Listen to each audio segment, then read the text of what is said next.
좋습니다. 자, 오늘은 어, 저희가 이제 새 과를 같이 좀 나가도록 할게요. 여러분들, 제가 이거 교재를 진행하면서 여러분들 일단은 다 한 번씩 이 과정을 마치신 분들이시기 때문에 뭐 사실 문제를 하나하나 푸는 것도 의미가 있겠지만 문제보다도 과 전체에서 중요한 내용들 중심으로 여러분들이 좀 마음속에 좀 담으시면 좋겠다는 생각이 있고요. 그리고 여러분들이 실제로 인도를 하실 때에도 이제 한국 우리 분들이 문제 10개면 문제를 10개를 꼭 다 풀고 거기다가 답을 적어 가야지 이제 뭐 했다 이렇게 하는 마음에 안심이 드시는 분들이 많으시거든요. 그런데 물론 그게 필요합니다. 교재에 충실해서 교재를 따라가는 것이 가장 중요한 거고요. 그리고 특별히 이제 성도가 성도를 양육하는 과정에서는 그 교재에서 밖으로 벗어났을 때에 이 어려움이 생길 수도 있기 때문에 우리 일단은 양육자들과 동반자들이 교재에 충실한 것을 원칙으로 하고 있어요. 그러나 그 가운데서 문제가 10개라면 10개 가운데서 각자 이제 그 동반자와 함께 시간을 갖고 만나다 보면 이 부분은 정말 이 영혼에게 꼭 필요한 부분인데라는 것이 보이시는 문제들이 있을 수가 있어요. 그러면은 시간의 배분에 있어서 그런 문제들에서 조금 더 시간을 많이 배분하고 그리고 그것을 꼭 마음에 담고 갈 수 있도록 도와야겠다라는 바람으로 전체 문제 구성을 이제 그 교재를 준비해 보시면 좋겠다라는 생각이 있습니다. 우리 신학교에서도 배울 때 보면은 그 take home truth라 그래서 많은 이야기를 나누잖아요. 목사들이 말이 많잖아요. 그래서 이런저런 이야기를 많이 나누는데 그 가운데서 꼭 집에 가져가야 되는 테이크홈 트루스에서 집에 꼭 가져가야 되는 이거 하나는 꼭 내가 기억해야 된다는 생각을 가지고 이제 강의를 해라 이렇게 이야기를 하거든요. 그래서 여러분들도 같이 동반자 만남을 가지실 때 다른 거는 몰라도 이런 부분들은 하나는 꼭 내가 기억해서 동반자를 좀 도와야겠다를 생각하는 부분들이 있다라면 그 부분을 중점적으로 준비해 보시는 거를 제가 권면을 드립니다. 오케이. 자, 우리 오늘 그래서 교재, 전도, 성령 충만한 삶 세 과를 한번 같이 나눠보도록 할게요. 잠시만요.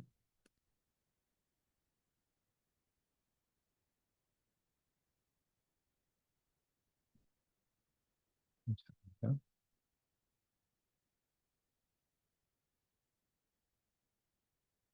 컴퓨터가 좀 이상해서요, 지금. 네, 좋습니다.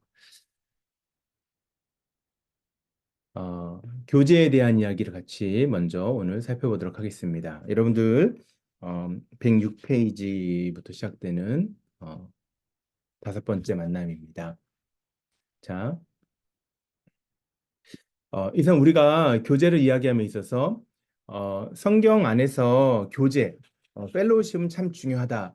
이건 100번, 1000번 강조해도 부족함이 없습니다. 이거는 저의 개인적인 어떤 생각이나 또 마음에 주신 어떤 방향성일 수도 있다라는 생각이 들지만 저는 이 모든 하나님과와 우리와의 삶의 동행 그리고 성도와의 삶의 동행 역시 이 교제라는 거다, 펠로우십이라는 이 큰 관계 안에서, 큰 그림 안에서 다뤄주는 게 맞다고 생각을 해요. 그래서 우리가 하나님 안에서 어, 창조가 되었고, 그리고 하나님으로부터 떠나 있다가 다시 하나님께로 돌아와서 하나님과 동행하는 삶을 살았다라는 것 가운데 결국은 관계의 깨어짐의 자리에 있다가 다시 관계의 회복의 자리로 나왔다 이렇게 이야기하는 게 맞거든요. 그러니까 죄라는 것이 제가 여러 차례 말씀드렸습니다. 한 번 더 간단하게만 정리를 하자면 죄라는 것은 하나님 앞에서의 불순종 맞습니다. 그리고 하나님이 기뻐하시지 않는 일을 한 것도 맞고요. 근데 그런 죄에 대한 정의도 중요해요. 무엇이 죄인가도 중요한데 죄의 결과가 사실은 더 중요합니다. 죄로 인하여서 우리의 문제는 무엇이냐면 죄로 인하여서 하나님과의 관계가 깨어져 버린 거예요. 그리고 성경에서는 하나님을 떠나 있는 상태가 죽음의 본질이라고 이야기를 하거든요. 그러니까 우리가 심판을 받고 저주를 받아서 정령 죽으리라 이렇게 해서 반드시 죽으리라 해서 우리가 죽음을 마주하게 되는 것. 뭐 우리는 죽음하면은 1차적으로는 이제 육신의 죽음을 생각할 수 있는데요. 물론 그것도 죽음 맞죠. 근데 육신의 죽음은 이 땅에서 우리가 경험하는 어떤 징벌적인 요소가 맞는데 궁극적으로는 육신의 죽음이 문제가 아니고요. 그것을 통해서 결국은 하나님과 완전한 분리된 상태로 들어간다라는 거예요. 이 땅에서 우리가 호흡이 있을 때에 하나님과의 관계가 회복되지 아니하면 육신이 죽은 다음에는 관계 회복의 기회가 없다라는 것이 가장 큰 문제입니다. 그래서 죄라는 것을 우리가 이해함에 있어서 죄가 무엇입니까? 라는 것에 대해서 이야기했을 때 죄가 하나님 앞에서의 불순종입니다. 하나님께서 원하시는 것을 온전하게 행하지 않고 또 하나님께서 원하지 않는 것을 행하고자 하는 나의 마음의 방향성이 뭐 죄입니다. 이런 많은 이야기를 할 수 있는데 오늘 이거 좀 더 초점을 맞춰보기 원하는 것은요, 죄의 결과입니다.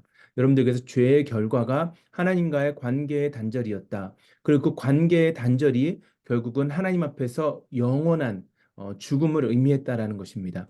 그런 측면을 생각했을 때, 그러면 우리가 구원을 받았다라는 의미는 무엇인가라고 생각해 보면, 구원을 받았다라는 것은 곧 하나님과의 관계가 회복된 것이에요. 그래서 제가 성도님들께 늘 강조하는 게 그거죠. 구원을 받는 게 천국 들어가는 어떤 어드미션 티켓을 우리가 얻게 된 것이 아닙니다라는 거예요. 어디에 들어갈 수 있는 권한과 권리가 주어진 것이 아니고 우리가 하나님과 함께 관계가 회복돼서 살아간다는 거예요. 여러분들 기억하실 텐데요. 제가 많은 비유를 두는 것이 그겁니다.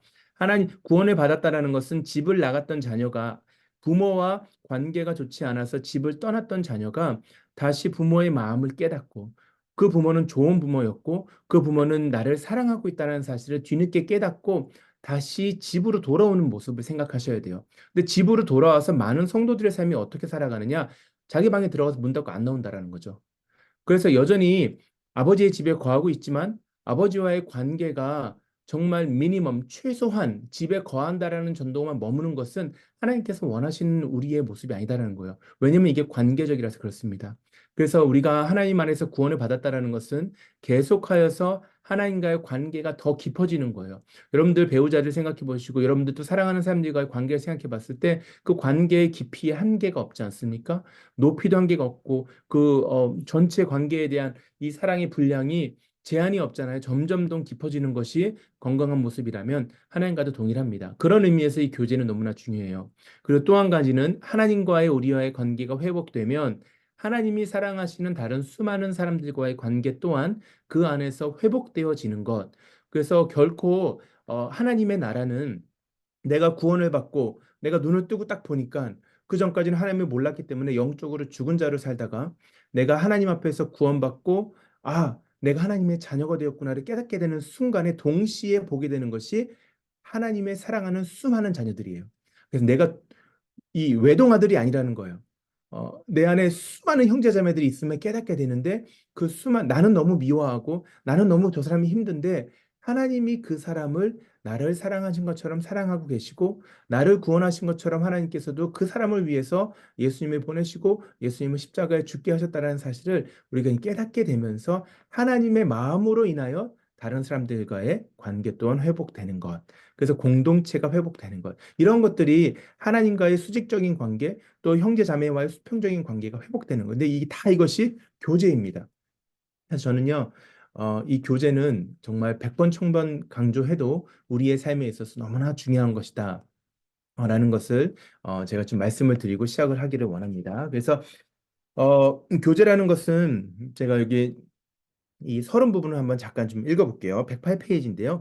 교제는 사람들과 만나서 사귀는 것입니다. 그러한 교제는 그리스도인에게 필요합니다. 그리스도인의 교제는 세상의 교제와는 특성이 다릅니다. 일반적인 교제는 일정한 거리를 둔 개개인들에서 시작이 되지만 그리스도인들의 교제는 인간 사이에 막힌 담을 허신 십자가에서 시작이 됩니다. 이해가 되시죠? 그렇죠? 우리가 생각하는 참된 교제는 십자가로 인하여서 죄가 가져왔던 관계의 단절들이 무너지는 자리부터 시작되는 거예요.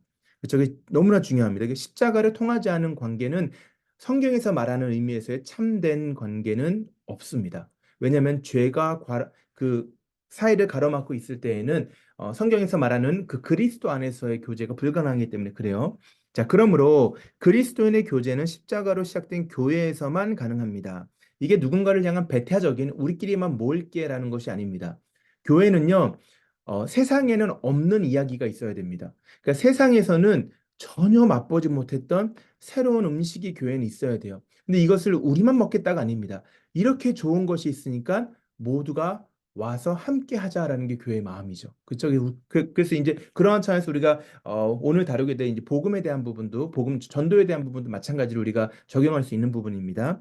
그래서 교회는 그리스도인의 교제는 십자가로부터 시작된 교회에서만 가능한 거가 맞아요. 이 교회는 건물이나 조직이 아니라 그리스도인들로 이룬 그리스도의 몸을 말합니다. 그러므로 참 교제는 그리스도인들이 함께 모여 하나님을 예배하는 데서 시작되고 예배를 통해서 완성될 수가 있습니다.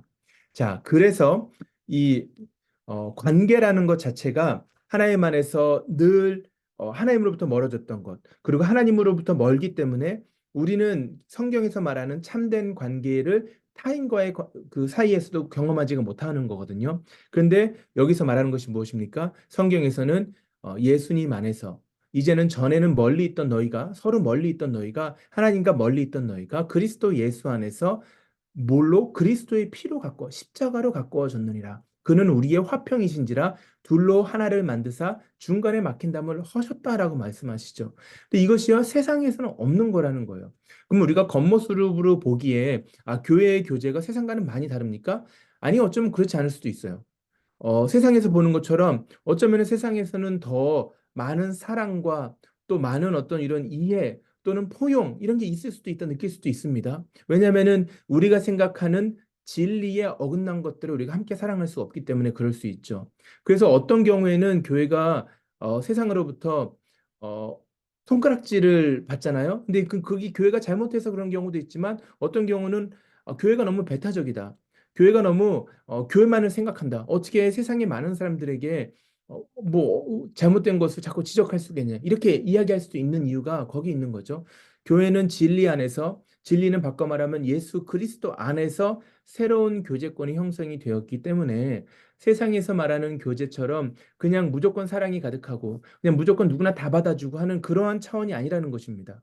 그리스도 안으로 사람들을 인도해 갈 수 있는 교제권이에요. 그래서 때로는 그 안에서 아닌 것은 아니다라고 이야기할 수 있어야 됩니다. 1 더하기 1이 2잖아요. 근데 1 더하기 1이 3이라고 말하는 사람들에게 그래 뭐 3도 될 수 있지 그냥 다 와 같이 놀자 이게 아니다라는 것이에요. 그래서 진리 안에서 그리스도 안에서 교제권이 만들어진다. 이게 바로 그리스도 안에서 모든 막힌 담이 허물어졌을 때 경험되는 거거든요. 그래서 그런 관계 회복을 우리가 이야기함에 있어서 예배가 중요하다라고 교재에서 이야기를 합니다. 자, 예배가 중요한 이유가 있죠. 예배가 왜 중요하죠? 예배라는 것 자체가 우리를 하나님께서 하나님의 자녀로 하나님의 백성으로 부르셨을 때 그 앞에 처음으로 하나님 앞에 반응하게 되는 행위가 예배이기 때문에 그렇습니다. 여러분, 교회라는 것은요, 세상으로부터 부름받은 하나님의 이제 백성, 그리고 세상으로 보냄받은 그리스도의 제자, 많이 들어보셨죠? 한 번 더 교회라는 것은 교회는 뭐 이제 그리스도의 몸이죠. 그리스도의 몸인데 이거를 또 다른 표현으로 하자면 세상으로부터 부름받은 하나님의 백성이고요. 세상으로 보냄받은 그리스도의 제자입니다. 그럼 세상으로부터 부름받은 하나님의 백성이 하나님 앞에서 무엇을 하는가? 그리고 세상으로 보냄을 받은 그리스도의 제자, 예수님을 닮은 우리의 삶은 무엇을 해야 되는가를 이야기했을 때 결국은 예배라는 거예요. 결국은 예배입니다. 그러니까 예배는요, 교제에서 아주 중요한 것입니다. 하나님과의 교제에서 중요한. 이것은 세상에는 없는 거죠. 세상에는 성경에서 말하는 예배가 없습니다. 왜냐하면 예배가 무엇인가? 여러분들 예배가 무엇입니까? 라고 만약에 누가 물어본다면 여러분 뭐라고 말씀하시겠어요? 레위기 10장 3절에서 어, 이렇게 이야기를 하잖아요. 모세가 아론에게 이르되 이는 여호와의 말씀이라 이르시기를 나는 나를 가까이 하는 자 중에서 내가 거룩하다 함을 얻겠고 온 백성 앞에서 내가 영광을 얻으리라 하셨느니라. 그러니까 하나님께서 예배를 통해서 원하시는 게 영광인데요. 그럼 예배가 무엇입니까? 라고 이야기했을 때 우리가 쉽게 얘기할 수 있는 것은요. 하나님이 되시는 것입니다. 그러니까 영광을 받으셨다라는 것의 또 다른 표현은요. 하나님께서 하나님이 되셨다라는 거예요. 근데 이게 참 당연한 이야기 같지만 위대한 이야기입니다. 여러분, 여러분의 삶 가운데 저의 삶 가운데 하나님이 되시도록 하셔야 돼요. 근데 그게 예배입니다. 그래서 예배를요, 조금 다른 표현으로 하자면요. 하나님 앞에 하나님의 백성이 보이는 합당한 반응이 예배다. 이렇게 얘기할 수도 있어요. 그러니까 예배는 우리의 입장에서 봤을 때요. 하나님 앞에 보이는 반응이에요. 여러분들 여러분들이 누군가를 만나면 그 상대가 누군가에 따라서 우리의 반응이 있지 않습니까? 우리가 정말 보고 싶었던 사람을 만났을 때 반응이 있을 수 있고요. 또는 우리가 우리의 부모님을 대했을 때의 반응, 또는 여러분들의 자녀들, 또는 손주들, 이렇게 대했을 때 반응이 있고요. 교회에서 옆에 있는 순원들, 순장님, 뭐 이렇게 다 반응이 다르잖아요. 왜 그렇습니까? 그 사람과의 나와의 관계 안에서 반응 값이 형성이 되잖아요. 그렇죠? 자, 그런 것처럼 하나님을 예배한다라는 것은요, 하나님 앞에서 우리가 보이는 아무런 반응이 아니고 합당한 반응이에요. 창조주 하나님을 만난 사람들이 있습니다. 그럼 창조주 하나님 앞에 우리가 어떠한 반응하게 될까요? 여러분들, 이 자연, 우주 만물을 지으신 하나님의 크심을 경험하는 거잖아요. 어, 자연으로 하나님을 경험했을 때, 예를 들면 여러분들 많은 캐년들, 뭐 서부에 가면 그랜드 캐년도 있고, 이게 아름다운 것들이 많이 있지 않습니까? 기가 막힌 것들이 있잖아요. 그럼 멋진 자연 환경을 보면 나도 모르게 감탄하지 않습니까? 왜 그렇습니까? 하나님이 창조주 되심 앞에서 그의 크심을 우리가 보면서 감탄하는 거예요. 그러면 그 감탄이 합당한 반응이죠. 예배라는 것입니다. 심판자 되신 하나님 앞에 하나님을 우리가 두려워하고 그 앞에서 하나님의 정의로움에 대해서 하나님을 찬양하게 되는 것 예배라는 거예요. 내 삶 가운데 여호와 이레 하나님이 되어 주셔서 늘 모든 것을 준비하여 주시고 또 여호와 로이 목자가 되어 주셔서 우리를 푸른 초장으로 인도하신 그 하나님 앞에 어떠한 반응합니까? 고맙잖아요. 하나님의 사랑이 참 감사하지 않습니까? 그 하나님 너무 감사해요. 나를 이렇게 신실하게 변함없이 어제 오늘 내일도 인도하심에 감사합니다. 무엇입니까? 예배예요. 예배는 하나님 앞에 합당하게 반응하는 것입니다. 자, 그렇기 때문에 우리가 하나님 앞에 합당하게 반응을 한다는 것이 뭐예요? 하나님이 되시는 거예요. 내 삶 가운데 하나님이 창조주가 되시는 것이고, 내 삶 가운데 하나님이 프로바이더, 하나님이 제공자가 되시는 것이고, 내 삶 가운데 하나님이 좋은 부모님이 되시는 것이고, 그래서 하나님이 하나님 되심을 우리가 삶 가운데 인정하는 것, 반응하는 것이 하나님 앞에 영광을 돌리는 것입니다. 그러니까 이것은요, 교회에서 우리가 모이는 공예배, 예배당에서 오늘 아침에도 우리가 새벽 예배 드렸잖아요. 공예배 장소에서 예배 순서를 정해드리는 그 예배도 하나님 앞에서의 반응일 수 있고, 그럼 우리가 많이 요즘에 얘기하는 삶의 예배가 무엇입니까? 여러분과 제가 삶의 자리에서 또 누군가의 남편으로서, 아내로서, 누군가의 부모로서, 누군가의 자녀로서, 또 직장의 동료로서, 여러분 사회의 구성원으로서, 여러분에게 있는 자리 안에서 그 자리에 하나님이 계시거든요. 하나님은 어디서나 계시죠? 우리가 하나님을 찾지 못하는 자리는 없습니다. 그러면 그 자리에서 내가 마주하는 하나님이 누구신가입니다. 예를 들어서 여러분들 직장 생활한다고 생각해 보세요. 직장에서 여러분 직장에 대해 직장인으로서의 하나님 앞에서의 어떤 우리 합당한 반응이 무엇일까요? 여러분을 직장에 인도하신 하나님에 대한 신뢰함이 있어야 되겠죠. 그리고 나 같은 부족한 사람을 이렇게 좋은 직장, 여러분 좋은 직장이라는 것은 뭐 돈을 많이 주고 이런 것이 아니라 나에게 나의 은사대로 일을 할 수 있도록 하나님께서 인도하신 그런 좋은 직장을 주신 것도 우리가 감사할 수 있겠죠. 그러니까 그런 하나님을 직장에 대해서 경험하게 되면 그 자리에서 하나님 앞에 감사함으로 하나님 앞에 내가 신실함으로 죽게 하듯이 삶을 살아낼 거 아니에요. 그게 삶의 예배예요. 왜냐하면 그것이 하나님을 향한 반응이라서 그렇습니다. 내 직장 상사가 아닙니다. 내가 다른 사람들에게 좋은 평판을 받기 위해서가 아닙니다. 하나님이 나를 그 자리에 보내셨다라는 하나님의 하나님 되심, 내 삶의 주권자 되심을 인정하여서 자, 내가 그렇다라면 내가 이렇게 살면 안 되지라는 고백으로 나아가는 것이 그게 반응이기 때문에 삶의 예배예요. 자, 예배가 그런 것입니다. 그래서 그런 예배가 하나님 앞에서 어떻게 가능한 것입니까? 하나님이 하나님 되심을 인정하는 것. 그거는 관계적인 거예요. 그렇죠? 여러분과 하나님 사이에 관계가 형성이 될 때에만 참된 예배가 일어납니다. 그래서 예배를 통한 교제는요, 하나님을 경험한 모든 사람들이 경험하게 되는 아주 중요한 것입니다. 자, 그래서 두 번째로는 참 예배를 하기 위해서 무엇보다 예배하는 사람들의 태도가 이제 중요합니다. 그렇죠? 태도가 중요해요. 영과 진리로 예배해라. 영과 하나님의 말씀으로 예배해라. 진리라는 것은요, 하나님의 말씀이잖아요. 진리는 또 예수 그리스도시잖아요. 아까 제가 말씀드렸듯이 아무렇게나 기준 없이 하나님을 예배하고 하나님 앞에 반응하는 것이 아닙니다. 진리가 되시는 그리스도 안에서 우리의 모든 삶은요, 그리스도인, 근데 그거를 좀 순서에 바꾸면요, in 그리스도잖아요. in 그리스도, in Christ, 그죠? in Christ. 우리의 정체성은 in Christ, 그리스도 안에서예요. 예수 안에서예요. 진리 안에서예요. 그렇기 때문에 진리가 아닌 것은요, 그 자리에 섞일 수가 없다라는 생각이 있어야 돼요. 영과 진리로, 그러니까 신령과 진정으로, 영과 진리로, 육신에 보이는 것이 아니라 육신이 아닌 우리의 영혼으로, 그러니까 영혼은 거짓됨이 없습니다. 우리의 영혼으로 진리 안에서 하나님을 대하는 것, 이게 중요하죠. 그렇죠? 이게 중요합니다. 하나님 앞에서 우리가 그러한 마음을 가지고 그러한 자세를 가지고 나아가는 것입니다. 시편과 전도서를 여러분들 보시면 하나님을 경외하는 모습이 나오고요. 또 하나님 앞에서 우리가 신중하게 그냥 아무렇게나 되는 대로 하는 것이 아니라 하나님 앞에서 내가 어떻게 하나님을 찾아가야 될 것인지, 어떻게 그 말씀을 드릴 것인지, 전도서가 그런 얘기 하잖아요. 어떻게 내가 제사를 드리는 것인지에 대한 부분들을 하나님 앞에서 분별해가는 삶의 모습들이 나오고 있습니다.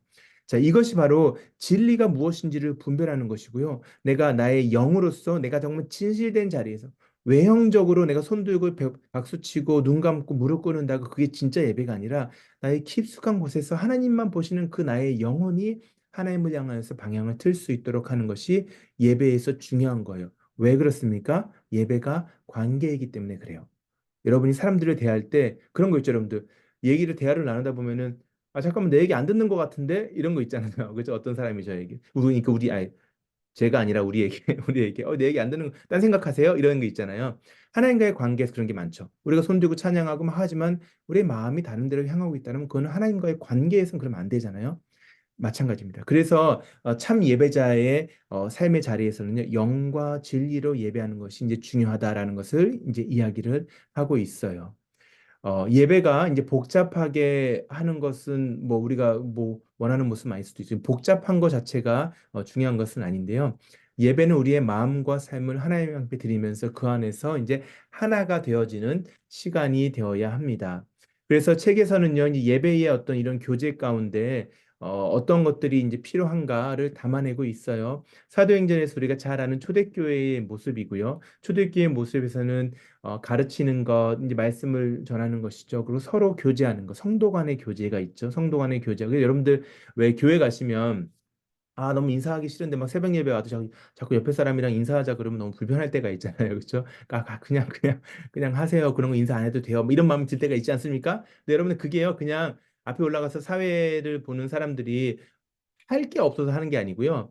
형식적으로 보일지 모르지만 교회에 누가 왔는지를 보는 게 너무 중요합니다. 서로 교제하는 거예요. 왔네. 반가워요. 그러면서, 누구 왜 안 왔지? 라는 게 점검이 돼야 되는 게 사실 그 시간에 일어나야 됩니다. 그래서 전후자를 보시면서 뭐 세 분 이상씩, 뭐 네 분 이상씩 가서 같이 우리 같이 인사해요라고 이야기하는 게요. 그게 그냥 하는 게 아닙니다. 성경적인 거예요. 서로 교제하면서 얼굴을 마주하면서 그 자리에 나온 사람들을 기뻐하는 것입니다. 우리가 밥 먹으러 왔는데 식탁에 앉았는데 서로 얼굴도 안 보면서 누가 왔는지 모르면서 밥 먹고 일어나는 거 이상하잖아요. 마찬가지예요. 하나님 나라에서 함께 예배하는 자리에서는요, 성도를 돌아보는 것, 그게 성도의 교제에서 중요한 요소입니다. 떡을 떼고 함께 성찬하고, 그쵸? 떡을 떼는 거, 식탁 교제하는 거, 식탁 교제라는 것이요, 유대인들의 정서 안에서는, 여러분들 그 기억나시죠? 베드로가 이방인들과 함께 식사하고 있다가, 이제 바울이 이렇게 오고 그러니까 도망갔잖아요. 그래서 그거 가지고 이제 바울이 막 책망하지 않습니까? 식사란다라는 것은요, 서로의 지위가 서로의 어떤 이런 그 사회적인 어떤 이 자리가 동일함을 의미했다라는 거예요. 그렇죠? 상하 관계가 아니라는 것입니다. 그러니까 떡을 뗀다라는 것은요, 세상에서 무엇을 하든지 내가 정말 뭐 돈이 많든지 건강하든지 뭐 젊든지 나이가 아무런 그런 벽들이 다 무너지고 그리스도 안에서 모든 것들이 다 무너지고 서로 우리는 그리스도 안에서 in Christ 동일한 사람들입니다. 우리는 다 그리스도의 은혜로 똑같은 사람들을 고백하는 자리가 떡을 떼는 자리예요. 그러니까 이 사람들에게 떡을 뗀다라는 의미는 그냥 밥 먹었다라는 게 아닙니다. 그러니까 교회에서도 우리가 뭐 핫도그도 드리고 이렇게 예전에 우리 교회 밥도 같이 먹고 그랬잖아요. 그럼 그냥 교회가요 배고픈 사람들 밥 주는 게 아니에요. 밥 주는 게 아닙니다. 교제예요. 우리 모두가 다 동일한 그 정신을 담아내는 거죠. 교회 안에서 떡을 뗀다는 의미는 그런 것입니다. 그래서 그렇게 함께 하나됨을 또 고백하면서 교제를 하면 성찬 그리스도 안에 서로 하나 되는 우리 그리스도의 피와 또 살을 먹고 마시는 것들, 그리고 함께 기도하는 것들, 이러한 부분들이 예배의 전부는 아니에요. 여긴 찬양도 빠져 있고 다른 것들이 이렇게 있잖아요. 근데 이러한 그 어떤 뼈대가 있었다라는 것입니다. 이것도 가만 생각해 보면 핵심이 뭐예요? 교제죠. 펠로우십이에요. 그렇죠? 예배는요. 그래서 그러한 요소들이 예배 가운데 담겨지는 것이 중요합니다. 순서가 복잡한 게 아니라 순서가 적든 많든을 떠나서 예배를 관통하고 있는 이 교제라는 것, 펠로우십, 하나님과의 교제, 또 이웃과의 교제가 예배의 요소 가운데 필요해요. 그게 하나님 앞에서 합당한 반응이기 때문에 그렇다는 것입니다. 예배 뭐 이런 것 이외에 예배에 포함될 수 있는 것, 우리가 예물을 하나님 앞에 드리는 것, 헌금하는 것 있잖아요. 또 우리 삶을 드리는 것, 그죠? 뭐 돈을 가져오는 게 아니죠. 하나님 앞에 하나님께서 내 삶 가운데 베푸셨던 많은 것들을 우리가 생각해 봤을 때 감사함의 마음을 가지고 주님을 찾는 것입니다. 여러분들 헌금에 대한 오해가 많죠. 교회가 뭐 돈을 걷는 것처럼 뭐 세상에서 누군가 얘기하기도 하고요. 근데 여러분 정말 그거는 잘못된 생각이죠. 하나님 우리와의 인격적인 관계를 가지고 계십니다. 관계예요. 관계입니다. 여러분들 여러분과 어떤 타인과 누군가의 관계가 사랑 안에서 아름답게 이루어진다고 생각해 보세요. 어떤 상대방이 나를 너무 사랑합니다. 그리고 나를 위해서 너무 언제나 희생하고 너무너무 헌신하면서 모든 것을 양보하고 모든 것을 참고 모든 것을 인내하고 그리고 할 수만 있다면 모든 것을 베풀기 원하는 누군가를 만났다라고 생각해 보세요. 여러분의 반응은 뭘 것 같으세요? 아우, 당연하지. 내가 이 정도는 받아야지. 이거 비정상적인 거 아니겠습니까? 사랑을 받고 또 받고 또 받고 또 받다 보면 그런 생각을 하다가도 어느 순간 드는 생각이 뭐예요? 아, 나도 이 사람을 좀 사랑해야겠다는 생각이 들잖아요. 아, 내가 받은 것을 내가 좀 이 사람에게 돌려주고 싶다. 이거 우리가 배운 건가요, 어디서? 배운 게 아니죠. 그죠? 인간은요, 그런 관계적인 그 어떤 이런 존재이기 때문에요, 이 관계 안에서 그렇게 반응하게 돼 있어요. 자, 하나님과 우리도 마찬가지입니다. 하나님이 우리에게 뭐 이거 내놔라, 저거 내놔라, 너의 삶을 내놔라, 너의 시간을 내라, 너의 돈을 내라. 하나님 그런 분 아니세요. 근데 하나님 우리에게 사랑의 관계를 갖기를 원하세요. 그 관계가 건강하다는 것은 무엇이냐면 하나님의 사랑을 깨닫고 느끼면 느낄수록 내가 하나님 앞에 나의 것을 하나님 앞에 드리고 싶은 것이 정상적인 관계예요. 그게 물질, 시간, 뭐 건강, 우리의 뭐 어떤 은사, 뭐 이런 모든 것들이 포함되는 거죠. 그래서 그걸 우리가 통칭해서 삶을 드립니다 이렇게 이야기하잖아요. 우리가 삶을 드리는데 돈은 안 드리고, 삶을 드리는데 시간은 안 되고, 삶을 드리는데 뭐는 안 되고, 이거는 삶을 드리는 게 아니죠. 삶은 A to Z, 삶의 모든 영역이 포함되는 것입니다. 자녀, 배우자 다 마찬가지예요. 그렇죠? 그렇게 봤을 때 하나님 앞에 우리가 예배의 요소 가운데 관계를 생각한다면요, 예물을 가지고 나아가는 것, 우리의 삶을 헌신하며 나아가는 것, 예배에서 중요한 요소가 될 수 있습니다. 찬양 마찬가지입니다. 그래서 그러한 것들을 우리가 이 예배 요소 가운데 발견할 수 있다. 책에서는 찬양을 좀 중요하게 많이 이제 이야기를 하고 있어요. 그렇죠? 찬양에 대한 이야기들. 여러분들 이거 책에 써 있는 내용들 그대로 한번 읽어보시면 좋을 것 같은데 제가 한번 읽고 지나가도록 할게요. 이 부분은요. 그렇죠? 찬양은 하나님을 예배하는 데 아주 중요한 요소입니다. 그래서 찬양을 통해서 우리가 구원하신 하나님에 대해서 하나님을 신뢰하는 것을 선포하는 것이죠. 제가 정말 기도를 많이 할 때 이런 기도를 많이 해요. 여러분들가 기도할 때도 그런 기도를 들으실 수 있는데요. 제가 기도하면요. 늘 하나님, 우리가 찬양한 가사의 그대로 일하시는 하나님을 경험하게 해주세요. 이렇게 기도하거든요. 여러분들 그렇게 기도하고 찬양해 보세요. 하나님, 내가 나의 입술로 찬양하는 그대로 일하시는 하나님을 내가 경험하게 해주세요. 찬양이 위대하잖아요. 그렇죠? 그래서 찬양을 통해서 그 하나님을 신뢰하고 그 선언하고 하는 것, 그리고 다윗이 했던 것처럼 찬양할 때 악한 것들이 떠나갑니다. 병이 떠나갑니다. 이런 것을 미운 마음, 시기하는 마음, 두려운 마음, 염려의 마음이 떠나가요. 왜 그럴까요? 하나님은 우리를 찬양하는 존재로 만드셨어요. 찬양도 관계죠. 그렇죠? 찬양은 관계입니다. 그렇게 만드셨기 때문에 찬양이 회복되는 것은요, 나를 창조한 모습이 막 회복돼 가는 것이죠. 우리를 하나님께서는요, 두려움 가운데 창조하지 않으셨어요. 누군가를 미워하는 존재로 창조하지 않으셨어요. 무슨 악한 영의 지배를 받는 존재로 창조하지 않으셨어요. 그러니까 찬양이 회복되면 우리 안에서 그런 모든 더러운 것들이 떨어져 나가는 것은요, 그냥 우리 바램이 아니고 그게 성경적인 거가 맞아요. 자, 찬양은 우리 삶 가운데 성령을 자유롭게 하는 것이고 찬양하는 가운데 하나님의 새로운 감동을 경험하게 되죠. 맞죠? 찬양은 모든 진실한 그리스도인들이 연합하는 데 기여하죠. 여러분, 신앙의 고백, 우리가 사도신경 하잖아요. 신앙의 고백이 왜 중요합니까? 우리 모두가 동일한 진리 위에 세워진 것이기 때문에 그래요. 그래서 여러분들 무슨 학생 운동, 여러분들 혹시 젊으셨을 때 학생 운동 하셨던 분들이 계실지 모르겠는데, 빠질 수 없는 게 깃발과 노래 아닙니까? 깃발은 들면서 노래하는 것. 왜 그래요? 그 안에서 우리의 정체성이 하나가 되는 거예요. 계속 그렇게 하는, 그죠? 근데 그게 이제 그 노래가 찬양으로 바뀌면, 찬양 안에서 우리가 하나가 되는 거예요. 한 하나님을 찬양하고 노래하면서 우리의 마음이 하나로 되는 걸 느껴지는 거예요. 나도 모르게 서로의 멀어졌던 마음들이 가까워지는 것. 찬양이 하는 능력입니다. 네 번째로 찬양은 우리의 마음을 주님께 고정하고 우리의 길을 주님의 말씀에 집중하게 하는 데 힘이 있죠. 그리고 그의 사랑 우리 마음에 부어지도록 준비하는 것. 그 찬양이 우리가 찬양이 일반적으로는 예배 전에 한 15분 정도 찬양을 하고 그다음에 이제 뭐 기도하고 설교 듣고 또 그냥 또 같이 찬양하고 이러잖아요. 근데 이제 예배에 준비하는 이게 우리가 예전에는 이제 표현을 준비 찬양 이런 얘기도 해가지고 그거 용어를 이제 우리가 바꿔야 된다. 그거 잘못됐다. 준비 찬양이란 건 없다 이런 얘기를 하거든요. 근데 이제 그런 의미는 뭐냐면 우리가 하나님 앞에 서는 우리의 마음을 기경하는 거예요. 이 단단해진 마음들을 이렇게 우리가 막 이제 삽으로 파서 탁탁한 거를 막 이렇게 땅을 뒤집어 엎어서 이렇게 말랑말랑한 땅을 만들지 않습니까? 그러한 작업이겠죠. 그렇죠? 그래서 찬양을 통해서 우리의 마음을 하나님 앞에 나아가게 합당한 마음으로 준비시키는 거. 그리고 마지막 찬양은 하나님 나라의 언어이기 때문에 찬양을 통해서 우리는 하나님 나라를 맛볼 수 있습니다.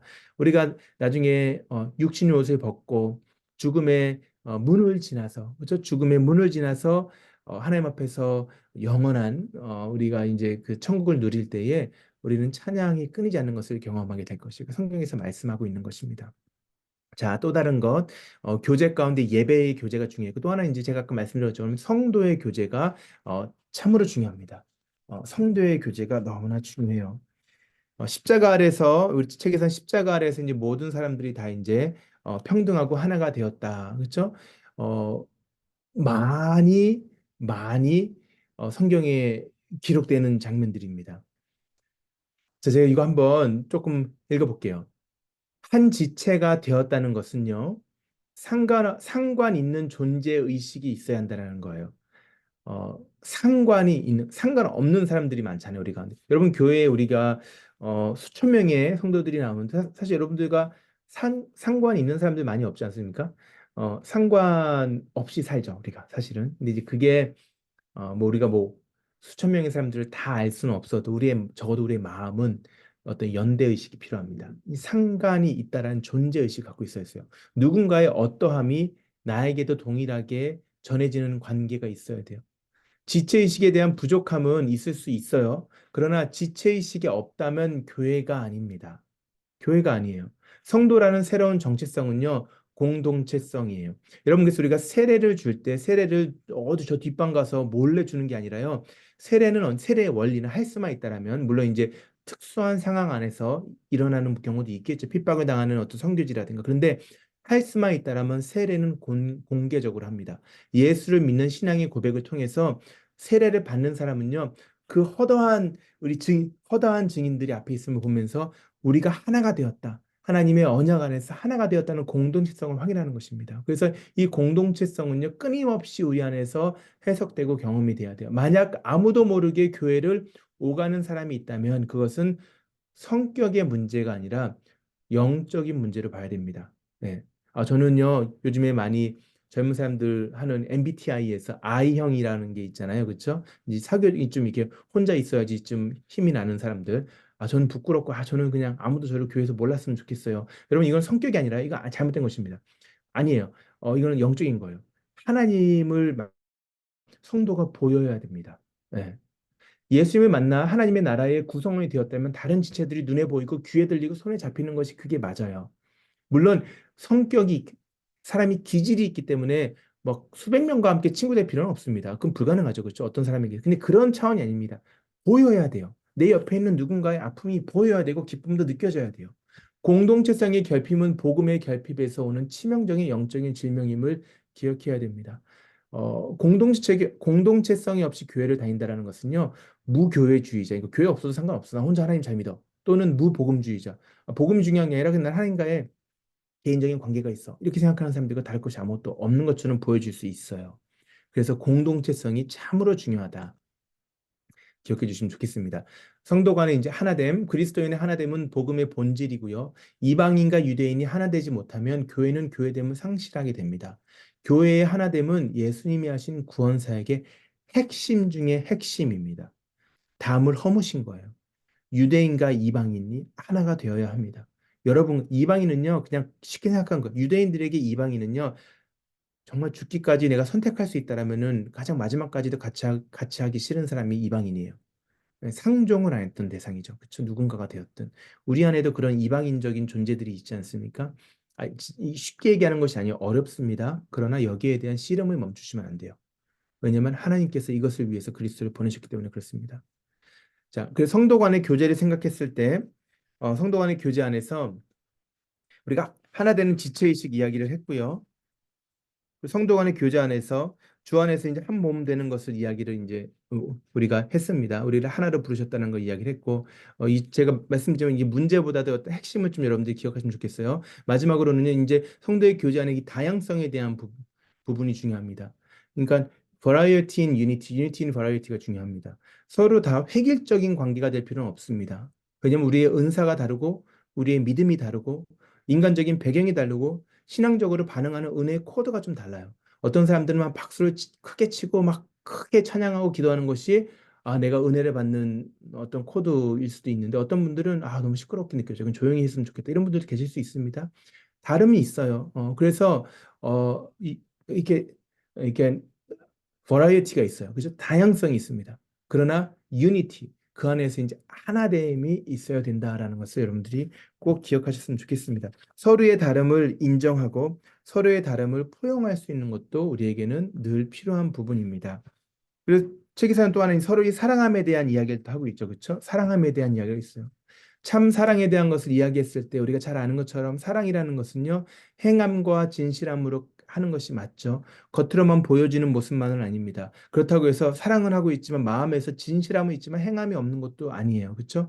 서로 보여주고 나눌 수 있도록 하나님께서 우리에게 육신을 주셨다는 것은요. 육으로 느끼는 감사와 행복과 기쁨을 하나님께서 귀하게 보시는 것입니다. 선한 것입니다. 예전에 있던 영지주의자들이라고 초대교회 시절에 이단들이 있었는데 그 사람들이 했던 게 그거예요. 영과 육을 구분하여서 육적인 것을 다 악하게 봤습니다. 다 악하게 봤어요. 영적인 것만 좋은 거다. 근데 아닙니다. 하나님 앞에서는요, 영과 육 다 하나님의 모습으로 아름답게 하는 것을 만드신 것이기 때문에 그 안에서 우리는 우리의 육신도 사랑해야 됩니다. 육신이 악한 것이 아니에요. 육으로 짓는 죄가 악한 것이 육신이 악한 것이 아닙니다. 그래서 행함을 통해서 누군가에게 표현되어지고 그 표현을 통해서 내가 마음이 기쁘고 몸이 즐겁고 행복할 수 있는 것은 좋은 거예요. 사랑 안에서 그런 부분들을 이야기를 하고 있고요. 초대교회를 보면 한 마음과 한 뜻 되어서 서로의 물건을 통용하였다라는 무시무시한 이야기가 나오죠. 이게 그냥 이렇게 어떻게 보면 사회주의처럼 다, 다 내놔. 그래가지고 그 앞에서 다 내는 걸 가지고 나눠 갖는 것이 아닙니다. 그래서 다 n분의 1 하자가 아니에요. 이제 그걸 잘못 해석하면 그런 식으로 해서 잘못 그 어떤 부를 그러니까 뭐 교회에도 물질적으로 풍족한 삶이 있을 수 있고 어려운 삶이 있을 수 있잖아요. 그럼 그 안에서 잘못 이게 해석이 되기 시작하면 물질적으로 풍족한 사람에 대한 반감과 그 사람에 대한 어떤 이런 불편한 마음들이 생길 수 있습니다. 근데 여러분 그 마가의 다락방에서 120 이제 성도들이 모였다고 이야기를 하잖아요. 성경에서 마가가 큰 집을 가졌다라는 것이죠. 그런 이야기를 하거든요. 그러니까 마가가 재산이 없던 것이 아닙니다. 성경의 모델이 되었던 귀한 우리 인물이었는데 마가는 자기의 재산도 있었고 그것을 모두를 위해 사용할 수 있는 넉넉함도 있었다는 거예요. 그런 마음도 있었다는 것입니다. 그래서 서로의 물건을 통용한다는 것은요.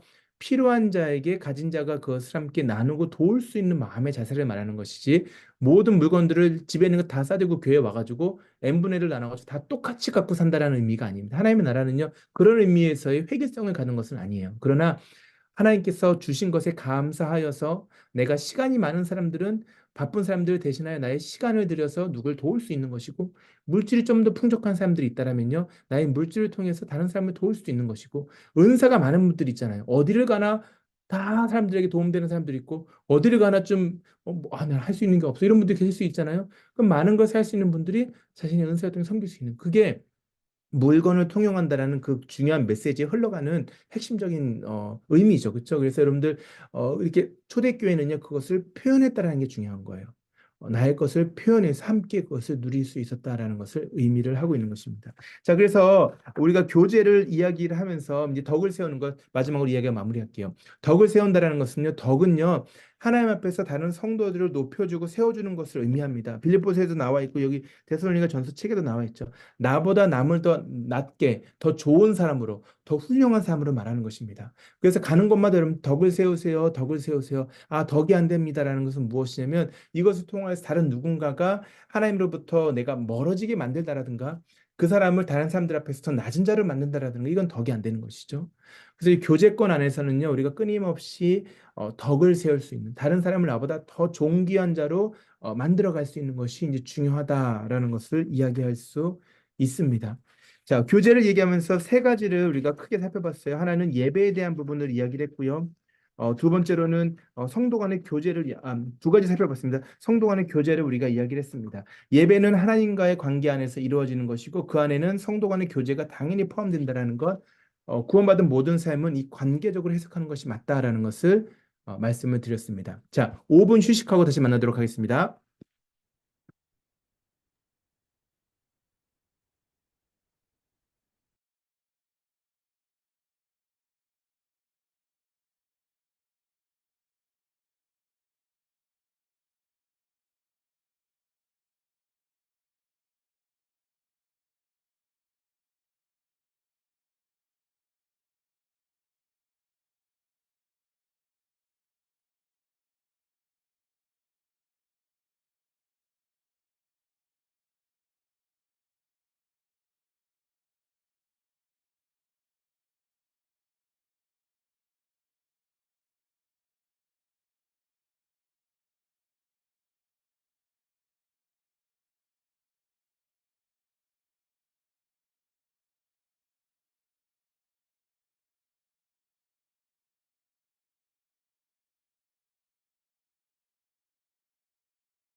자, 다시 시작하겠습니다. 돌아오세요. 전도 같이 이야기해 보도록 할게요.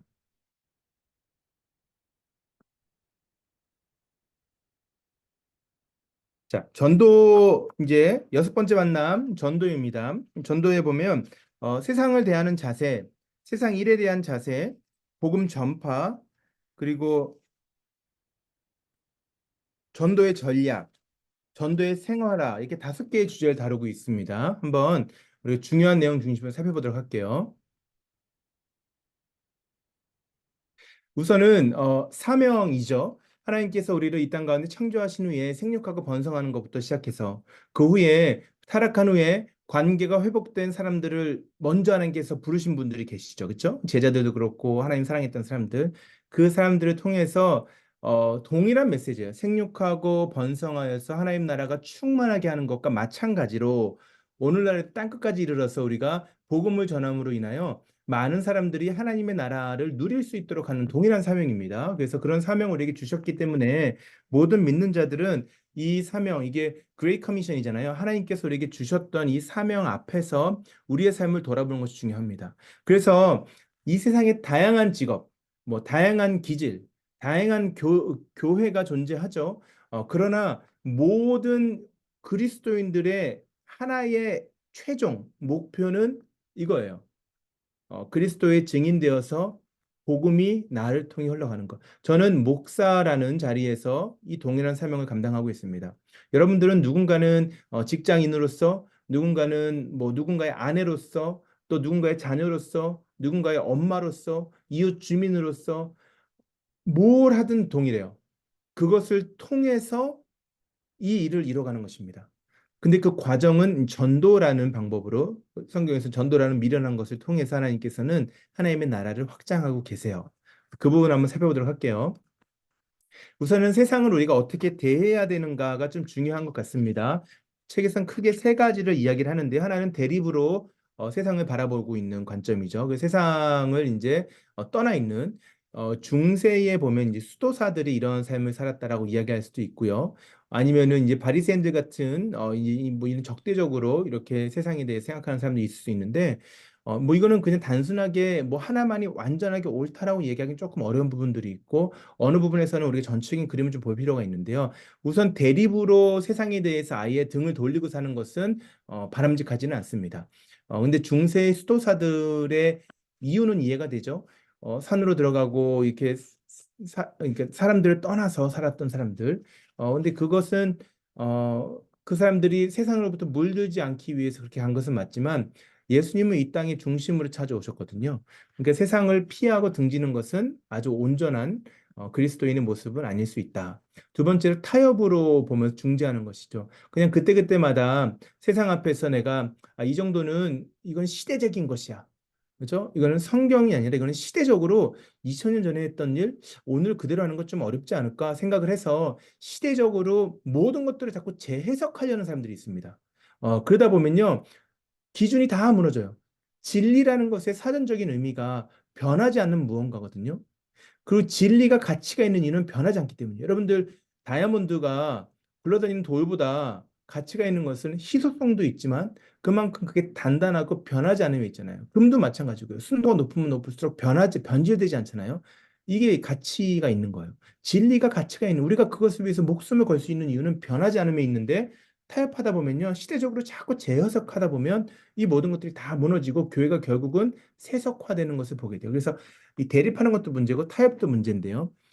이제 마지막으로 세 번째는 정복으로 보는 변혁의 입장을 이야기하고 있습니다. 이건 약간 제가 조심스러워요. 책에서는 이 부분을 중요하게 강조하고 있는데 자칫하면 오해가 될 수 있어서 조금 위험해요. 여러분들 잘 이해를 해주시면 좋겠는데요. 세상 가운데 들어가서 우리가 세상을 변혁한다라는 표현을 잘못하다 보면요. 어, 약간 사회 운동가처럼 돼버릴 수가 있어요. 근데 여러분 예수님을 가만 생각해 보세요. 예수님은 사회 운동가로 오신 것은 아닙니다. 그렇죠? 그래서 예수님은 복음을 전하는 자로 오신 거예요. 하나님 나라를 전하는 자였지. 만약 예수님이 이 세상에 잘못된 것을 완전하게 개혁하기를 위해 오셨다라면 오히려 예수님은 로마 황제를 정복하시고 세상적으로 이 세상의 방법보다 더 뛰어난 무언가를 통해서 다 없애버리고 새로운 걸 세우신 게 맞죠. 근데 예수님은 그렇게 안 하셨거든요. 예수님은 하나님의 나라의 씨앗을 심으신 거예요. 그러니까 이게 변혁이라는 의미는 복음을 통해서 세상을 도전하고 복음을 통해 세상 가운데 세상에는 없는 무언가를 이렇게 만들어 간다, 세워 간다라는 의미에서 이 정복을 통한 변혁을 우리가 이해해야 되는 것이지 이것이 마치 세상에 모든 잘못된 것들을 투쟁하고 막 머리에 띠를 두르고 밖으로 나아가서 으쌰으쌰 하면서 이 타락한 정부를 내가 완전히 바꾸겠다라고 하는 거가 그런 것을 잘못됐다는 게 아니고요. 그게 그리스도인을 부르신 목적이랑은 좀 차이가 있다는 것이죠. 그러니까 예수님의 모습을 생각하면 정확히 이해가 되죠. 세상의 중심으로 들어가셨고요. 그 중심 안에서 하나의 미랄이 되어서 세상에는 없는 새로운 기준으로 강 대 강으로 맞선 것이 아니었죠. 칼 대 칼이 아니었습니다. 그 안에서 사랑과 희생과 헌신을 통해서 또 다른 의미의 정복과 변혁을 일으키신 분이세요. 그래서 우리가 그런 차원에서 우리의 어떤 사회 참여를 생각하셔야지 이것을 단순하게 뭔가 이렇게 막 쿠데타 또는 이렇게 뭔가 다 뒤집어 엎어야 된다. 교회가 너무 잠잠하면 안 된다. 교회가 정치적으로나 사회적으로 더 크게 목소리를 내야 된다. 라는 것만을 말하는 것은 아닙니다. 그래서 그런 부분들 여러분들 좀 잘 이해를 해주시면 좋겠다. 그 예수님의 모습을 생각해 보시면 좋을 것 같아요. 그래서 세상을 우리가 이제 이렇게 대하는 자세에 있어서 우리가 이제 세속적인 것과 아닌 것을 이제 구분해 가는 그런 아이고 이거 못하네요. 구분해 가는 것들이 있을 수가 있어요. 그런데 성과 속을 구분하는 것은 아주 성경적인 모습은 아닙니다. 마치 이거는 영과 육을 이렇게 탁 단절시키는 거와 비슷한 느낌이에요. 창세기를 보면 일을 하는 것 자체는 잘못된 것이 아니었어요. 그렇죠? 하나님께서는요, 아담이 죄를 짓기 전에도 주실 일이 있어요. 그 에덴 동산을 이제 경영하게 하셨거든요. 일입니다. 얼마나 바빠요. 동물 이름 지어주잖아요. 코가 기네, 코가 기네, 코가 기네, 코끼리 뭐 이런 거 있잖아요. 그래서 이렇게 이게 얼마나 바빠요. 많은 것들을 보면서 이름 지어주고 하는 거 바빠요. 일이 있었습니다. 그 자체가 죄의 결과가 아닙니다. 그런데 죄로 인하여서 일이 고통스러워진 것입니다. 일하지 않으면 먹고 살 수가 없고 일이 우리 가운데 뭔가 하나의 큰 짐이 되어버린 것은 타락 후에 우리에게 느껴지는 것입니다. 그래서 여러 가지 이유가 있겠죠. 일을 싫어하게 되는 이유가 이 잘못된 사회 구조도 있을 수 있고 정당하지 않은 뭐 노동의 대가를 얘기하는 분들도 있을 수 있고 여러 가지 이유가 있습니다. 근데 그 모든 것들이 완전했던 에덴 동산에서는 일어나지 않았던 일의 결과예요. 그런 의미에서 봤을 때 일 자체가 악한 것은 아니다. 자, 그리스도인들은요, 세상의 일을 어떻게 해야 됩니까? 제가 아까 말씀드린 것처럼 각자의 맡겨진 자리에서 하나님을 바라봐야 됩니다. 그리고 하나님께서 내가 지금 처한 상황 가운데 이게 죄를 지으면서 간 상황이 아닙니다. 언제나 선을 추구하고 하나님의 뜻을 이루고자 씨름하며 살아가면서 우리가 한 결정들이 있잖아요. 지금 나의 직장이 뭐 마음에 안 들 수 있죠. 그렇죠? 내가 지금 삶의 환경이 마음에 안 들 수 있습니다. 영원토록 거기 그냥 무조건 있어야 돼. 이런 이야기가 아닙니다. 그러나 내가 기도하면서 선을 추구하고 하나님의 나라를 확장하고 싶고 복음을 나를 통해 흘려보내고자 하는 그러한 마음의 지향점을 가지고 결정하면서 나아가는 과정 가운데 내가 오늘 처한 환경, 그 처한 환경 가운데는 하나님이 나를 이 자리로 인도하셨다. 나는 이 자리가 마음에 들지 않지만 나의 삶의 주권자가 되시는 하나님이 나를 이 자리에 인도하셨기 때문에 그래서 나는 그래도 최선을 다하겠다라는 게 죽게 하는 모습이죠. 그래서 그렇게 살아가는 것이 맞아요. 그래서 우리 주어진 삶의 환경을요, 최선을 다하여서 삶을 대하는 것이 맞다라는 거예요. 그래서 복음을 전하는 사람들은요, 우리가 살고 있는 사회를 온전하게 이해해야 되고요. 또 그들이 하고 있는 일이 무엇인지에 대해서 깨닫고 적극적으로 참여해야 됩니다. 그러한 모습으로 그 자리에서 복음을 가지고 나아가는 거예요. 그래서 세상을 바라보는 관점, 세상의 중심으로 들어와야 됩니다. 우리가 예전에 제가 한 대학교 다니고 그랬을 때 미국에서 차에다가 많이 붙였던 스티커가 있는데요. 이게 이렇게 보면요, 이렇게 in the world, 근데 not of the world라는 거 있어요. not of the world. 그러니까 세상에 있지만 세상에 속한 사람은 아니다. 이런 표현이거든요. in the world, 근데 not of the world. 그런 것처럼 우리가 세상의 중심에 있다는 것이 중요하고, 그리고 세상을 대함에 있어서는 세상 것들은 다 악한 것이야, 이게 다 멀리해야 돼, 다 끊어버려야 돼가 아니라 성과 속의 구분을 그런 식으로 하는 것이 아니고, 하나님이 계신 그 자리가 선한 자리임을 믿고 그 자리에 우리가 끊임없이 나아가는 모습이 필요하다라는 이야기했습니다. 그 마음의 자리에서 이제 복음을 전하는 거예요. 자, 보세요. 안드레는요, 어떻게 복음을 전했습니까? 사람을 찾아갔죠. 사람을 찾아갔고 그 사람에게서 말했고 그다음에 그 사람을 데리고 왔습니다. 그렇죠? 우리가 많이 하는 거죠, 이거 사실은. 사람을 찾아가서 교회 갑시다, 교회 갑시다. 교회 가면 참 좋은 우리 하나님이 계시고 좋은 사람들도 있어요. 이러면서 이제 핫도그 맛있어요 이러면서 이제 가서 데리고 오는 거잖아요. 그렇죠? 데리고 오는 것까지 했던 게 복음 전파했던 모습이었고요. 자, 바울은 어떻게 했습니까? 바울은 조금 다르지만 바울의 모습을 보게 되면 그가 보고 이제 들은 것들을 사람들 앞에서 증인이 되어서 전했어요. 그렇죠? 근데 바울은요, 부끄러워하지 않았다 이런 이야기를 합니다. 보고 들은 것을 그대로 말하는 사람이 증인이잖아요. 아이 윈니스는 재판장 앞에서 그대로 말해야죠. 사실을. 그렇죠? 본 것을 안 보았다 그러면 안 되고 안 본 것을 봤다 그래도 안 됩니다.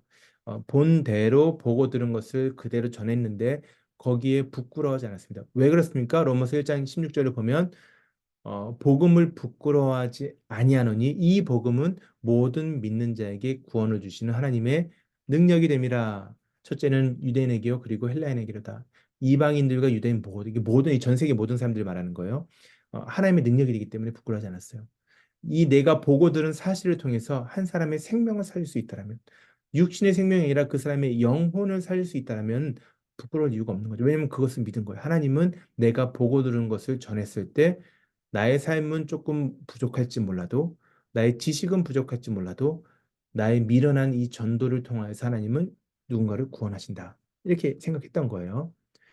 자, 삶에 있어서 전도의 방법 가운데 또 하나는 이 생활을 통해서 하는 생활 전도가 또 있어요. 그렇죠? 어, 문제에서 이렇게 이야기합니다. 어그러지고 거스리는 세대 가운데 사는 우리는 하나님의 자녀로서 어떠한 삶을 살아야 하는가? 우리가 흠이 없고 순전하게 살아가는 것, 빛으로 드러나는 삶을 살아야 된다. 이런 이야기를 하고 있습니다.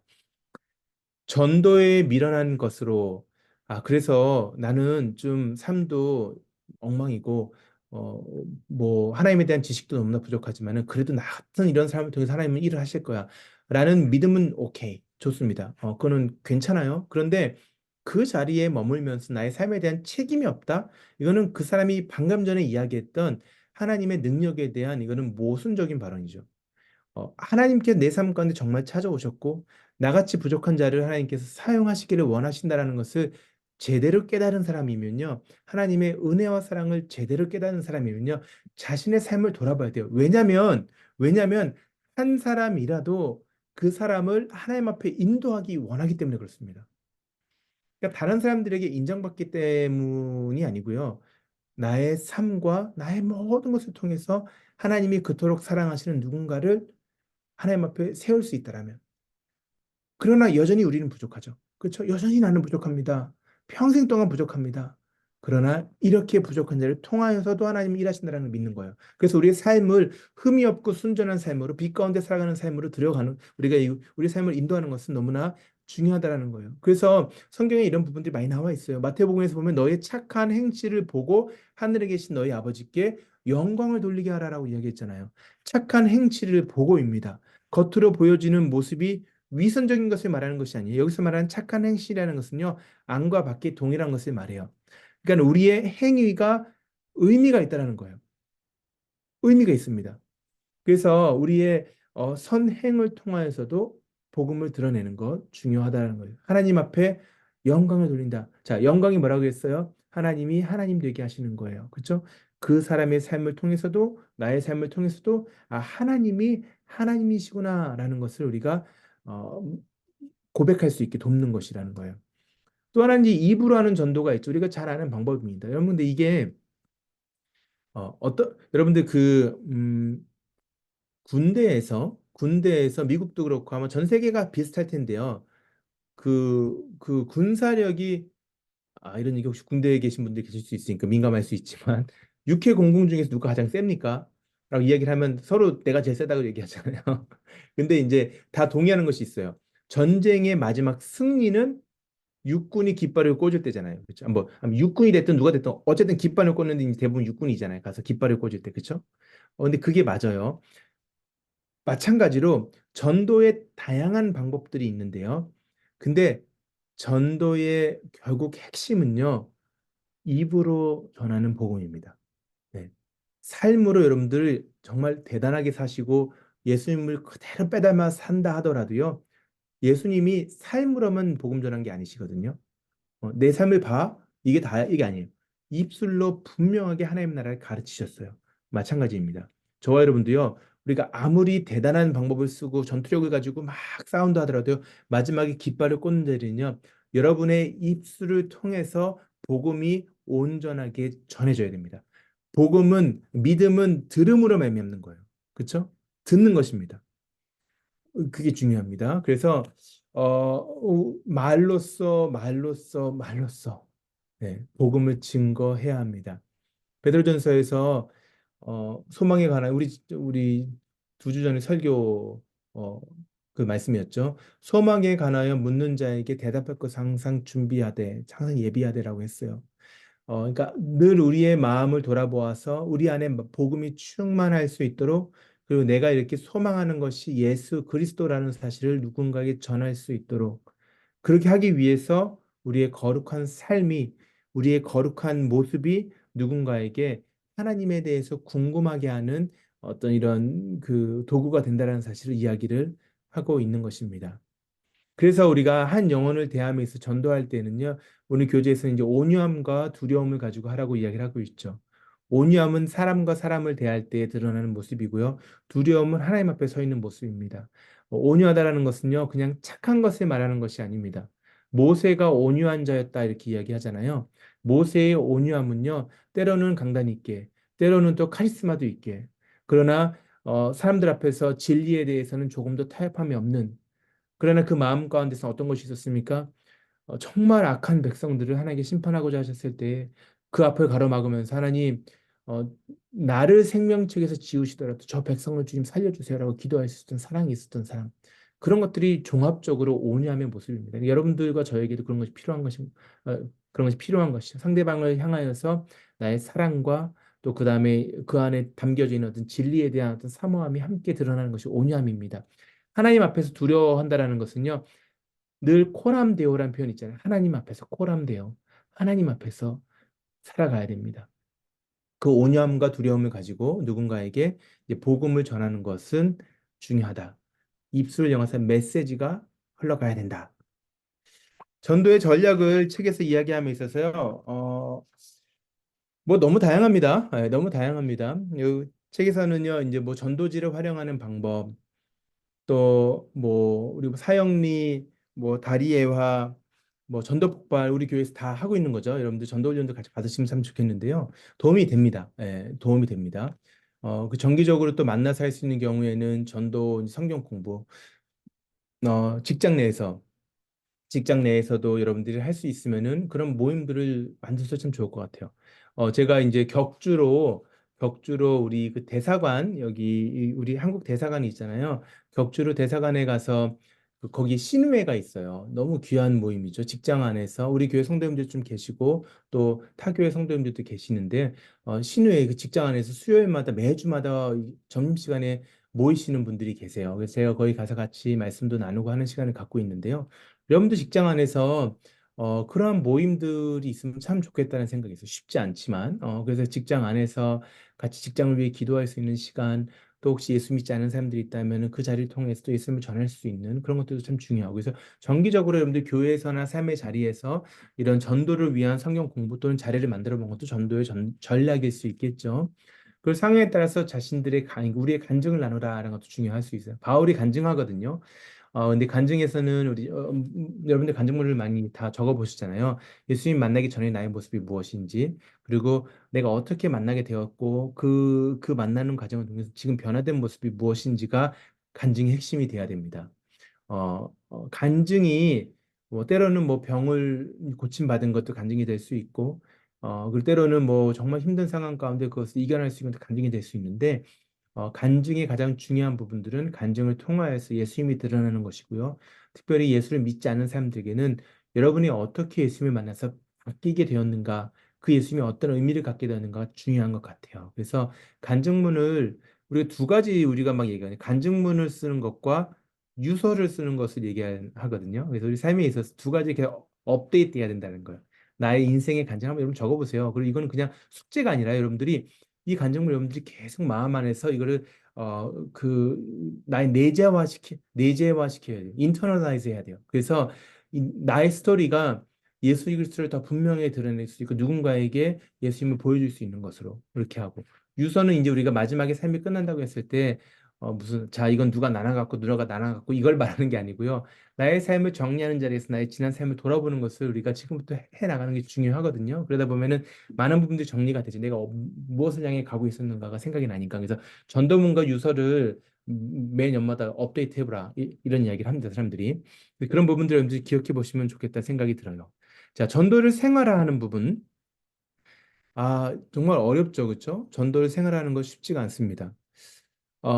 전도를 생활화하기 위해서 뭐 여기 뭐 다양한 방법들이 이렇게 기록이 되고 있어요. 예수님을 우리 마음 안에 더 가득하게 채워내기 위해서 뭐 성령 충만한 것 당연히 중요하겠죠. 그리고 그 결과를 주께 맡기는 것. 여러분들 재작년에 우리가 어, 제 인게이징 더 러스트가 작년이었나요? 너무 오래된 일 같아요. 네. 인게이징 더 러스트를 하면서 우리 최종상 선교사님 여러분 잘 아시죠? 그렇죠? 오셔서 또 런던에 도어투도어 우리 선교 가신 분들도 계실 텐데 선교사님 하셨던 이야기가 그거잖아요. 복음을 전하면 선교사님도 늘 거절당하고 이렇게 배척까지는 아니더라도 어쨌든 거절을 당하시는 거죠. 근데 정말 그 결과가 하나님께 있다라는 확실한 믿음만 가지고 있어도 할 수 있다라는 거예요. 예. 거절 당하는 게 맞고요. 그러나 하나님께서 그 가운데서 일하신다라는 것, 결과를 주께 맡긴다라는 것 중요하죠, 그렇죠? 전도할 때 이제 우리가 준비하는 것 중요하고요. 또 기회의 문을 보는 기회의 문이라는 그 짧은 소책자가 있어요. 성경할 때 훈련 받을 때 많이 보는 책 중에 하나인데 그 기회의 문이라는 거 있습니다. 하나님께서 그 기회의 문을 여는 게 있어요. 그러니까 여러분들 계속해서 한 영혼을 여러분들이 바라보시면서 그 영혼을 향하여서 여러분들이 기회를 엿보는 거죠. 기회를 엿보는 거예요. 언제 복음을 전하는 게 좋을까? 뭐 너무 오래되면 뭐 20년 동안 기회 엿보는 건 좀 그런데 그래도 계속해서 얼마 전에 제가 속한 공동체에 세가족으로 오신 성도님 이 부부가 계세요. 60대가 넘으셨는데 교회를 평생 동안 안 다니셨는데 다른 분이 이제 우리 교회 또 다른 성도님이신데 20년 가까이를 기도하고 기다리신 분이시래요. 근데 교회 오시고 등록을 하셨어요. 그러니까 하나님께서 여러분들 그런 시간들을 기다리고 계시는 것 같아요. 그래서 우리가 갈라디아서 6장 9절과 10절에 있는 것처럼 너희가 선을 행하되 어, 이게 낙심하지 말지니 포기하지 아니하면 때가 이름에 거두리라. 그리고 10절에 보면 믿는 사람에게 더욱 그러라 이렇게 돼 있거든요. 그러니까 우리가 포기하지 않고 계속해서 그 기회를 엿보면서 나가는 것 중요합니다. 하나님께서 분명히 그 틈을 주세요. 이 사람 앞에 예수가 필요한 시간을 주세요. 그거 중요하고요. 그다음에 또 하나 이제 계속 그 대화의 주제를 좀 예수님 앞에 돌릴 수 있도록 이제 하는 것 이제 중요하죠. 그래서 집중해서 전도할 때 우리가 이야기하면서 삶의 자리에서 계속 끊임없이 예수님을 우리가 자꾸 노출시키는 것 중요합니다. 전도하면서 또 이제 기도하는 거 당연히 중요하고요. 적극적인 자세도 당연히 중요합니다. 그래서 여러분들이 읽어보시면은 여기 잘 설명되어 있기 때문에 제가 하나하나는 특별하게 더 설명하지는 않을게요. 읽어보면 적극적인 자세로 가는 것 중요하고 화제를 자꾸 그리스도께 돌리는 것 중요하고 결과를 또 기대해야 됩니다. 하나만 좀 말씀드릴게요. 전도 관련해서 마무리하면서 어, 하나님께서 구원받을 자들을 알고 계세요. 하나님 알고 계시, 우리는 몰라요. 알고 계십니다. 그리고 하나님께서 구원받을 자들을 반드시 구원받게 하실 것이에요. 자, 그러면 이것을 우리의 삶에 적용함에 있어서 어떤 사람들은 그래, 하나님이 어차피 구원받을 자를 구원받게 하시면 꼭 내가 아니어도 되겠지. 뭐 누군가 좋은 사람이 있겠지. 이 생각할 수도 있습니다. 또는 하나님께서 다 알고 계시는데 내가 뭘 이렇게 또 열심히 전도까지 하나 이 생각 들 수도 있어요. 자, 그런데 여러분 하나님께서 구원받을 자를 이미 정하시고 택하셔서 알고 계시고 기다리고 계신다는 것을 바꿔 생각하면 뭐냐면요. 나에게 오늘이 그날이 될 수도 있다라는 거예요. 오늘이 나에게 있어서 하나님이 A라는 사람에게 복음을 전하는 날로 정하실 수도 있는 거예요. 그러니까 여러분 선교지에 가보시면요. 정말 떠듬떠듬 말도 안 되는 이야기를 가지고 언어를 가지고 전도를 하는데 어떤 사람이 그 자리에서 예수를 믿게 되는 거예요. 그게 믿어지십니까? 유창한 한국말로 아무리 얘기해도 정말 씨알도 안 먹히는 게 지금까지 나의 전도였다고 느껴졌는데 가서 정말 떠듬떠듬 같이 좀 책 보면서 같이 얘기하는데 거기서 누군가 예수님을 믿는다라는 거예요. 무엇을 말하는 거예요? 하나님께서 구원하실 자를 구원하신다라는 것이에요. 우리를 통해서. 그러니까 여러분들 우리는요 자신감을 갖고 나아가세요. 여러분의 부족함으로 전도가 어그러지는 것이 아닙니다. 우리는 계속해서 복음을 전하는 거예요. 그럼 결과는 하나님이 책임지시고요. 여러분들이 이렇게 쉽게 예수 믿어라고 할 수도 있는 거예요. 누군가가 이게 되나? 막 이렇게 할 정도로 하나님이 하십니다. 그래서 그 부분을 신뢰함으로 나가시면 전도의 생활에 가장 중요한 것은 전 첫 번째로 생각합니다. 전도의 열매는 하나님께 속한 것이다. 그것을 위해서 여러분들이 평소의 삶을 꾸준하게 돌아보고 준비하며 세상 가운데 세상에 속한 자는 아니지만 세상 안에 있는 사람으로 살아가고 모든 일을 주께 하듯 하며 착한 행실을 통하여서 하나님께 영광을 돌리는 삶을 살고 끊임없이 복음을 전할 기회를 엿보고 그 복음을 또 전할 수 있도록 최대한 매일매일 노력하였을 때 하나님이 그 결과를 책임지세요. 그러면 여러분 우리가 주께 드릴 크신 열매 가득 안고 그 찬양이 있잖아요. 여러분 무슨 열매 갖고 주님 앞에 서시겠습니까? 뭘 갖고 서겠어요, 여러분들? 물론 자녀, 잘 키운 자녀, 하나님 앞에 영광이죠. 또 지난 생활 동안에 내가 열심히 나의 삶을 저러나 우러나 치우치지 아니하고 주님만 바라며 걸어왔습니다. 나의 삶이 주님 앞에 드린 열매입니다. 맞죠? 그런데 여러분들, 여러분의 바구니 안에 여러분을 통해서 예수를 믿은 누군가가 있다라면 얼마나 기쁘겠습니까? 그 사람이 천국 가서 여러분의 이름을 기억하면서 나는 누구누구 집사님 때문에 예수 믿었어요. 여러분 이거보다 기쁜 일이 어디 있겠어요, 여러분들. 그렇죠? 그래서 여러분들 저도 제 간절한 기도가 그래요. 늘 그렇습니다. 하나님, 저와 함께 신앙생활했던 누군가가 10년, 20년이 있었는데 복음을 듣지 못하고 이 땅을 떠나지 않게 해주세요. 이게 저의 가장 큰 기도입니다. 여러분들도 여러분 삶에 있어 주변에 있는 사람들에게 늦었다고 할 때가 늦은 건데요. 그건 맞는데요. 그러나 내일보다는 빠른 게 오늘이기 때문에 언제나 오늘이 기회입니다. 그래서 복음을 최선을 다해서 정하시고 결과를 하나님께 맡길 수 있고 또 1대1이 여러분들에게 그런 시간 되었으면 좋겠습니다. 자, 마지막 세 번째 성령 충만 같이 볼게요. 바로 이어서. 여러분 성령 충만은 우리 안에 가장 오해가 많은 그러한 챕터이기도 합니다. 성령이란 것 자체가 신비한 영역이에요. 그렇죠? 신비한 영역이고요. 여기서 온갖 재미난 것들이 많이 나오거든요. 그러다 보니까 여기에 대한 오해가 참 많이 있는데 여러분들 일단 한번 좀 우리가 정리를 해볼게요. 성령 충만이란 것이 무슨 의미인가? 자, 충만하다라는 것은 바꿔 말하면 지배를 받는다라는 거예요. 그 성령 충만은 성령님의 지배를 받고 그의 능력으로 이제 채워지는 것. 자, 성령님은요, 그럼 그 능력으로 채워졌을 때 어떻게 되는 것인가 생각해 봤을 때 성령의 능력으로 채워지면 성령님은 그리스도를 영화롭게 하고, 자, 영화롭다라는 것은 다 그리스도를 그리스도답게 한다라고 바꿔 얘기할 수 있는 거고요.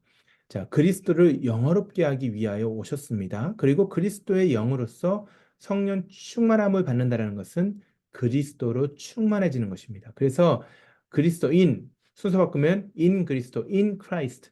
그리스도 안에서 사는 것, 그리스도의 삶을 사는 것, 그의 인격과 성품을 드러내는 것. 그러니까 성령 충만은 신비한 영역이 맞는데 그 신비함의 끝은 무엇인가? 새로운 체험이 아닙니다. 그리스도가 충만해지는 거예요. 그렇기 때문에 성령, 좀 이따 우리가 또 한번 얘기했지만 성령 충만해서 하나님의 말씀이 빠질 수가 없습니다. 성령 충만은 예수 충만, 예수 충만은 진리 충만, 진리 충만은 말씀 충만 이렇게 가잖아요, 그렇죠? 그래서 성령 충만하며 하나님의 말씀을 떠나서 막 깊은 기도원에 들어가서 막 기도 가운데 환상을 보고, 그러면 이거는요 성경적 성령 충만이라고 이야기에는 너무나 결핍이 많은 모습이에요. 그래서 성령 충만의 핵심은 예수가 충만해야 되기 때문에 그러기 위해서 말씀이 충만할 때 그게 참된 성령의 충만함을 얻었다. 또는 성령의 지배함을 받는다. 예수의 지배를 받는다. 바꿔 말하면 말씀의 지배를 받는다. 이렇게 이야기할 수 있다는 거예요. 그래서 여러분 그 성령 충만에 대한 정의가 그런 차원에서 예수 충만 또는 말씀 충만으로 해석이 되기를 원합니다. 자, 에베소서에서요. 성령 충만을 술 취하는 것과 이제 비교했어요. 여러분들 이제 술 취하는 거 얘기하면 또 동반자 가운데 얘기할 거 많은 분들도 계실 수 있습니다. 여러분들도 얘기할 거 많을 수도 있고요. 그렇죠? 그래서 술 취함이 이제 방탕한 것인데 그러지 말고 충만함을 받으라. 이렇게 성령 충만을 받으라 이렇게 이야기했어요.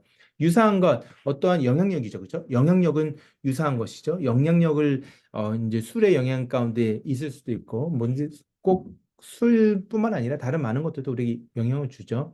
근데 차이점이 있다면 뭐예요? 차이점이 있다면 어, 성령을 충만하게 되면 오히려 우리가 더 인간됨이 회복되는 것이죠. 어떠한 기운에 휩싸이게 되면요, 인사불성이 되거나 그러면 인간의 길 포기했구나 막 이런 얘기 하잖아요. 인간됨이 포기되는 게 아니에요. 성령으로 가득하게 되면요, 완전한 인간이 되는 것입니다. 여러분, 참 인간은요, 그리스도의 모습에 가까운 게 참 인간이에요. 네, 그리스도의 모습에 가까운 거. 그래서 성령 충만하면 오히려 타락했던 이성이 회복되고, 더 우리가 인간으로서의 기능과 역할에 충실할 수 있다라는 것이에요. 그래서 이 모습 가운데 제가 이렇게 아니라고 쓰는 건 not 그죠? 감정이 있습니다. 그러나 감정으로 치우치는 거 잘못됐고요. 어떤 흥분, 영적인 흥분과 어떤 이런 이렇게 자극이 있어요. 그러나 그것을 치우친 건 잘못됐고요. 신비한 영역 맞습니다. 그러나 신비로움만을 쫓아가서 내가 전에는 경험하지 못했던 뭔가 새로운 것을 경험했다. 아, 나 성령 충만했다. 아니요, 성령 충만의 결과를 판단하는 것은 언제나 동일하면 성경에서 예수가 충만한 거예요. 여러분들이 온갖 것을 다 경험했는데 여러분들에게 예수가 충만해졌다라면요, 성령 충만할 수 있습니다. 그런데 그게 아니라 예수는 빠졌는데 온갖 희한한 것들을 내 안에 가득 채워졌다. 신비로움, 전에는 몰랐던 것을 깨달았다. 아니에요. 잘못된 것입니다. 성령 충만, 예수 충만, 말씀 충만, 동의어다. 저는 이렇게 믿습니다. 누가 우리를 성령 충만하게 하십니까? 누가 우리를 하십니까? 책에서 보면은 이제 삼위 하나님께서 우리를 성령 충만하게 하신다 이렇게 이야기를 하고 있어요. 우리 한 명 한 명을 하나님께서 우리를 그 이제 부르셔서 그 안에 우리 하나님의 그리스도의 영을 이제 보내주시는 거죠, 그렇죠? 그래서 요한복음에서 나왔는데요. 숨을 내쉬라 그러면 성령을 받으라 이렇게 얘기했어요. 그러니까 성령이 이렇게 바람 또는 이렇게 숨, 호흡 이런 것과 동일한 단어로 쓰여져 있거든요. 근데 그게 보면 성령의 특성과 좀 비슷한 부분이 있는 것 같아요. 그렇죠? 성령이 우리에게 들어오신다라는 거 했을 때 뭔가 이렇게 막 숨을 쉬면서 뭔가 이렇게 느껴져. 뭐 이런 분들도 계시지만은 저는 그런 건 잘 없었어요. 근데 이게 느- 그런 차원이 아니고 뭔가 우리에게 들어오는 우리의 외부에 있던 것이 안으로 들어오는 그렇죠? 그 의미예요. 성령은 우리 안에 계신 분이 아니셨는데 예수님을 믿게 되면서 성령이 우리 안에 들어오시는 거예요. 그렇죠? 들어오시는 거예요. 그리고 바람처럼 눈에 보이지 않지만 바람이 지나가면 나뭇잎이 흔들리는 것처럼 성령이 일하시면 눈에 보이지 않지만 뭔가 성령의 영향력이 드러난다라는 것을 또 의미를 하는 것입니다. 자, 사마리아인들이 성령 충만하기 위해 어떻게 했느냐? 어, 안수하면서 기도했습니다. 또 이게 많은 분들에게 또 이렇게 좀 잘못 해석이 되면서 어, 사도들이 안수해서 기도했다. 아, 사도의 손이 참 귀하구나. 이런 조금 다른 얘기는 재미난 얘기가 있어요. 저희 둘째가 지금 걔가 4학년인데요. 걔네 학교에서 얼마 전에 그 백악관에서 일을 하는 어떤 이제 어떤 커리어를 갖고 있는 어떤 학부모가 이제 직업을 이렇게 소개하는 거 하잖아요, 학교에서 아이들. 근데 그걸 하면서 이렇게 왔나 봐요. 근데 그 학부모가 반 아이들과 모두 악수를 했대요. 그러면서 하는 얘기가 자, 이제 너희들은 바이든 대통령과 악수한 내 손을 가지고 악수했으니까 결국 너희들이 바이든과 악수한 거야. 뭐 이런 얘기를 한 농담을 했다는 거예요. 그래서 저희 딸이 우리 집에 와서 우리 가족들과 다 악수를 하면서 엄마 아빠는 바이든 대통령과 악수한 사람의 손과 악수한 내 손과 악수했으니까 엄마 아빠 바이든 대통령과 악수한 거 이런 얘기를 한 거예요. 무슨 얘기 하려고 그러냐면요. 마치 이 사도에 있는 손에 있는 능력이 이 여기저기 옮겨 다니는 것처럼 그렇죠? 아, 이 사람이 안수했으니까 능력이 흘러갔으니까 또 안서 그러한 차원으로 이해하면요, 성경을 크게 왜곡하는 것입니다. 잘못 해석하는 거예요. 예. 용한 사람 없습니다.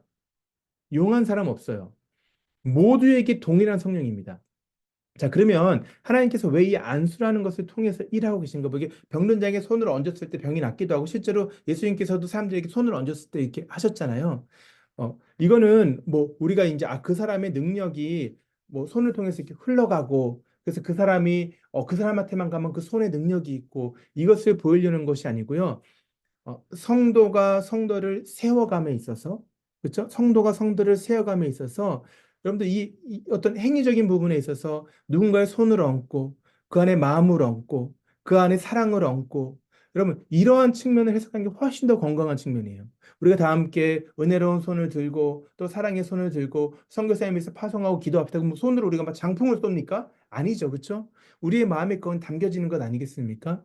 그러니까 두 사도 이 그 사도행전 8장에 두 사도가 손을 얹고 안수했을 때 성령이 임했다라는 것은요, 사도의 안수의 능력이 아니고 그 사도를 통하여서 하나님이 일하고 계심을 보여주는 것이죠. 그렇죠? 이거는 대대손 그 이스라엘 백성 가운데서도요, 기름 부음을 받는 거. 그렇죠? 그러면요, 가서 사무엘이 사울에게 기름을 부었고 사무엘이 다윗에게 기름을 부었고, 그래서 그 선지자라는 사람이 손을 얹어서 기름을 부었다라는 거예요. 그럼 마치 그것이 선지자의 손에 능력이 있는 것처럼 해석하는 것은 잘못된 거예요. 하나님께서 그 선지자의 손을 통하여서 일하고 계심을 보여주시는 것이죠. 그런 차원에서 우리가 서로 위해서 기도하는 것, 손을 얹고 기도하고 또 자녀에게 머리에 손을 얹고 기도하고 하는 것은요, 야, 아빠 손에 능력이 있어. 이 손이 대통령과 악수한 손이야. 이게 아닙니다. 하나님께서 이 아빠의, 엄마의, 또 성도의 교제 가운데 있는 그 손을 통하여서 하나님의 손이 그 가운데 있음을 그들에게 보여주고 깨닫게 하시는 것을 원하시는 거라고 보는 게 훨씬 더 성경적인 관점이에요. 그래서 여러분들 용한 손을 찾아다니지 마세요. 그렇다고 해서 막 다 무시하라는 얘기가 아니고요. 서로 기도하는 것, 그렇죠? 그리고 목사들이 함께 손을 얹고 기도했을 때 정말 간절한 마음으로, 마치 사도들이 하나님의 능력을 의지해서 내 마음을 담아서 함께 이렇게 이마를 대고 기도하라고 하면 이상하잖아요, 그렇죠? 그러니까 손을 대고 기도하는 거죠, 어떻게 보면요. 그러니까 그러한 모습 가운데서 하나님이 정말 하시고자 하시는 그 마음의 이 모습이 무엇인가 여러분들이 좀 이해하시면 좋겠습니다. 그래서 어, 특정 인에게 주신 능력이 아니다라는 거예요. 여러분 모두에게 사랑으로 기도하였을 때 그 안에서 여러분의 손 얹음이 능력이 될 수 있다. 하나님이 가운데 일하신다라는 거예요.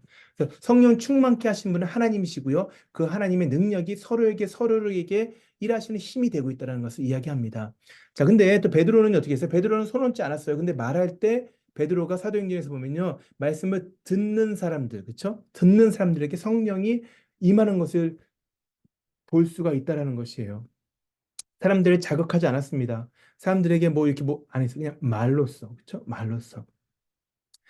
성령 충만함의 역사가 어, 특정 인에게 집중된 것을 여러분들 꼭 버리시기 바랍니다. 정말 그거는 시대적으로 잘못된 거예요. 절대 그렇지 않습니다. 절대 그렇지 않습니다. 심지어 예수님께서도 제자들이 나보다 더 큰 일을 할 것이라고 말씀하셨고, 특정 인들에게 그것이 능력이 집중되는 것을 성경 어디에도 그렇게 돼 있지 않아요. 그렇죠? 예전에는요, 구약 시대에는 기름 부음을 받은 자, 하나님의 영이 그렇게 몇몇 사람을 통해서 드러났던 때가 있었습니다. 있었어요. 그런데 지금은요, 그렇지 않아요. 지금은 성령의 때가 되었기 때문에 우리 모두에게 동일한 성령께서 일하고 계신다라는 것을 기억해 봤으면 좋겠습니다. 그래서 누가 우리를 성령 충만케 하시냐, 누가 우리에게 성령의 능력을 주시냐, 누가 우리에게 성령으로 일하게 하시는가, 다 같은 말입니다. 누구예요? 하나님이에요. 하나님이에요. 그렇죠? 하나님입니다. 누구 용한 사람 결코 아닙니다. 꼭 기억하세요. 자, 성령 충만함을 받아야 되는 거, 뭐 이런 것 가운데 이제 뭐 거룩과 타락이 있고 승리와 패배, 감사, 원망 가운데 우리 이제 이런 세상을 살아가기 때문에 그렇다는 얘기를 제가 하고 싶은 거예요. 그렇죠?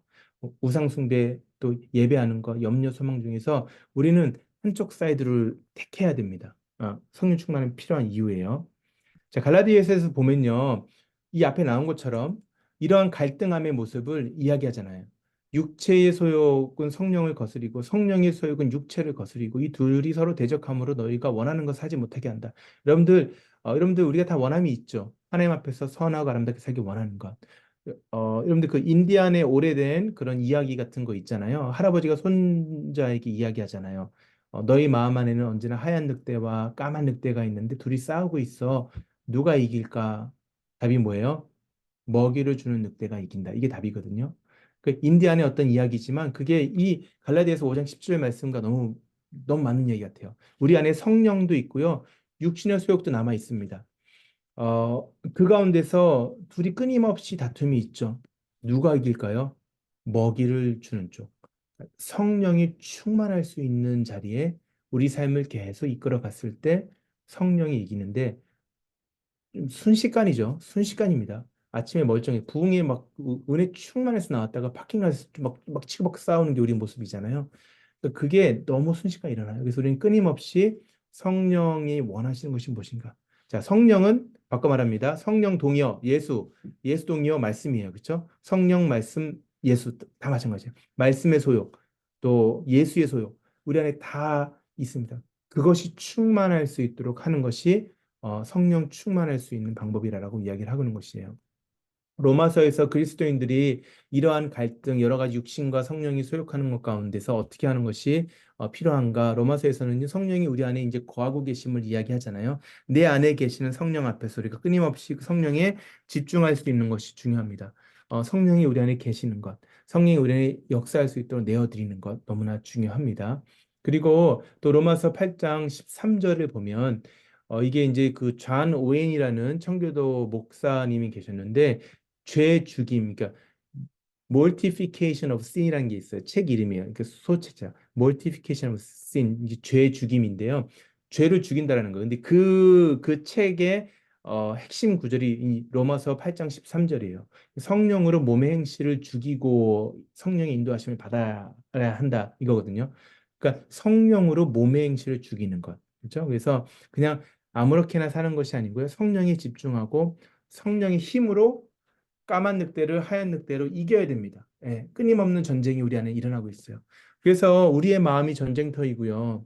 우리의 마음이 땅끝일 때가 너무나 많이 있다는 생각을 하게 됩니다. 여러분들의 삶도 그럴 것이고 이렇게 하면 동반자의 삶들도 그럴 거예요.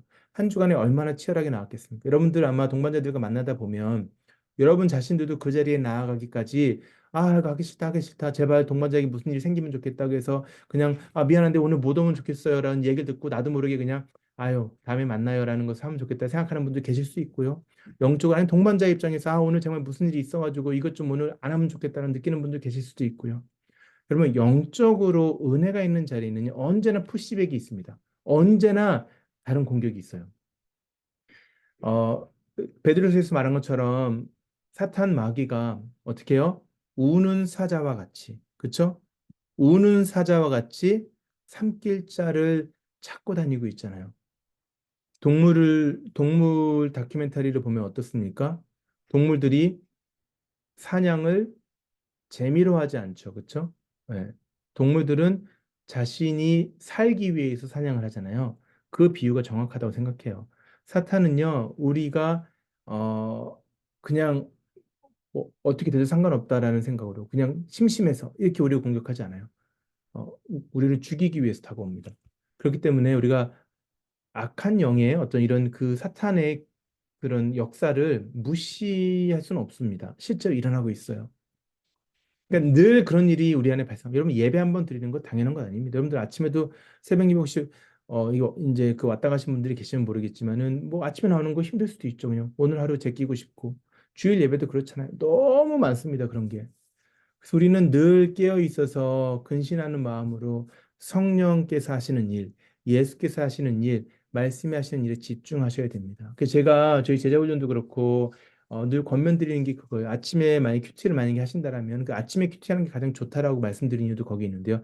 밤에 하시는 분들도 계신데 그럼 다음날 그게 잘 좀 저 같은 경우는 잘 연결이 안 되는 것 같아요. 근데 아침에 할 수 있으면 아침에 하고 아침에 큐티한 다음에 아니면 말씀 묵상한 다음에 그 말씀에서 드러나는 성령이 있잖아요. 그러니까 진리가 있고 예수가 있지 않습니까? 근데 그것을 마음에 담고 살아야 되는데 자꾸 까먹어요. 그래서 여러분들 저는 그래서 우리 훈련생들에게 알람을 하라고 늘 합니다. 알람을 하세요라고. 12시 알람 하나 해놓고 3시 하나 해놓고 또 9시 하나 해놓고 뭐 이런 식으로 이렇게 알람을 해놓잖아요. 그러면은 잠깐이라도 알람이 띠리링 하고 울릴 때 물론 그때 우리가 뭐 다른 일 하고 있으니까 순간적으로 다른 일을 멈추기는 어려워도 정말 1초라도 알람이 울릴 때마다 뭘 생각하냐면 아침에 묵상했던 거 생각하는 거예요. 아, 맞다. 이렇게 오늘 하나님께서 말씀하신 게 있지. 그래서 기억하는 것이 중요하거든요. 그래서 자꾸 성령으로 나를 채워갔을 때 우리가 몸의 행실을 죽일 수 있는 유일한 것입니다. 유일한 거예요. 다른 거 아무것도 없어요. 그래서 여러분들 이 그리스도인들의 갈등을 이겨내기 위해서는요, 성령이 우리 안에 거할 수 있도록, 성령 충만할 수 있도록 성령을 더 키워나가는 것이 중요하다. 얘기해 볼 수 있습니다. 어떻게 하면 그러면 우리가 이 성령 충만을 받을 수 있을까요? 첫 번째, 이제 간구하라. 두 번째, 회개하라. 세 번째, 전적으로 의탁하라. 이렇게 이야기를 하죠. 여러분 책에 잘 이제 설명이 되어 있는 부분인데요. 성령을 받는 건 뭐 정해진 방법이 있는 건 아니고요. 자, 성령이 우리 안에 언제 오시는가? 어, 구원을 우리 그 예전에 여러분들 기억나실지 모르겠습니다. 용희 목사님께서 토요 새벽 예배 때 이제 구원의 서정 그래서 구원의 어떤 순서에 대한 설교를 쭉 하셨던 적이 있었거든요. 근데 이제 구원을 받는 우리가 과정을 보면 그러니까 하나님과의 관계가 회복되는 과정을 보면 중생이라는 게 먼저 일어나죠. 중생. 그렇죠? 중생이라는 것은 거듭난다. 다시 태어난다는 거잖아요. 그러니까 중생한 사람들이 믿음을 갖게 되는 거예요. 그러니까 중생의 의미는 뭐냐면 모든 사람들은 영적으로는 죽은 채로 태어납니다. 그러니까 영적으로는 죽었다는 의미는요. 영적으로 하나님과 단절된 상태로 태어나는 거예요. 그게 저주받은 인간의 모습이에요. 하나님의 벌이에요. 심판. 그렇죠? 우리는 뭐 나 상관없는데 이렇게 생각할 수 있지만요. 사실은 그렇지 않아요. 그 영혼이 죽었다라는 것은 정말 비극 중의 비극이죠. 그런 상태로 태어났는데 하나님께서 그 영혼을 먼저 살려내시는 것. 그게 중생이에요. 중생은요, 우리의 의식 가운데 일어나는 것이 아니에요. 모릅니다. 네, 몰라요. 내 영혼이 언제 깨어나는지 아무도 몰라요. 근데 이제 분명한 것은, 그러니까 하나님께서 어떻게 하셨는지 우리 정확히 모르지만, 분명한 것은 어떻게 우리의 영혼이 깨어나는 걸 생각해 봤을 때에 성경적 원리를 따라가다 보면 들음에서 온다는 거예요. 우리가 복음을 듣고 계속 말씀 안에 우리가 거했을 때, 그러니까 나 예수 믿습니다. 이게 일어나기 전이겠죠, 그렇죠? 근데 어느 순간에 하나님께서 그 우리의 들려진 복음으로 인하여 우리의 죽은 영혼을 다시 살려내시는 것이 일어나거든요. 자, 그 과정 안에서 그 역할을 하시는 것이 성령께서 하시는 거예요, 그렇죠? 그 성령께서 우리 안에 들어오시는 것이라고 우리 이야기할 수 있어요. 그래서 우리가 이것을 논리적 순서로 나누다 보면 성령께서 우리 안에 찾아오셔서 죽어 있는 영혼을 살리고 영혼이 살아나니까 뭔가 반응이 있을 거 아니에요. 그렇죠? 뭐 죽은 자에게는 아무런 것 반응이 없으니까요.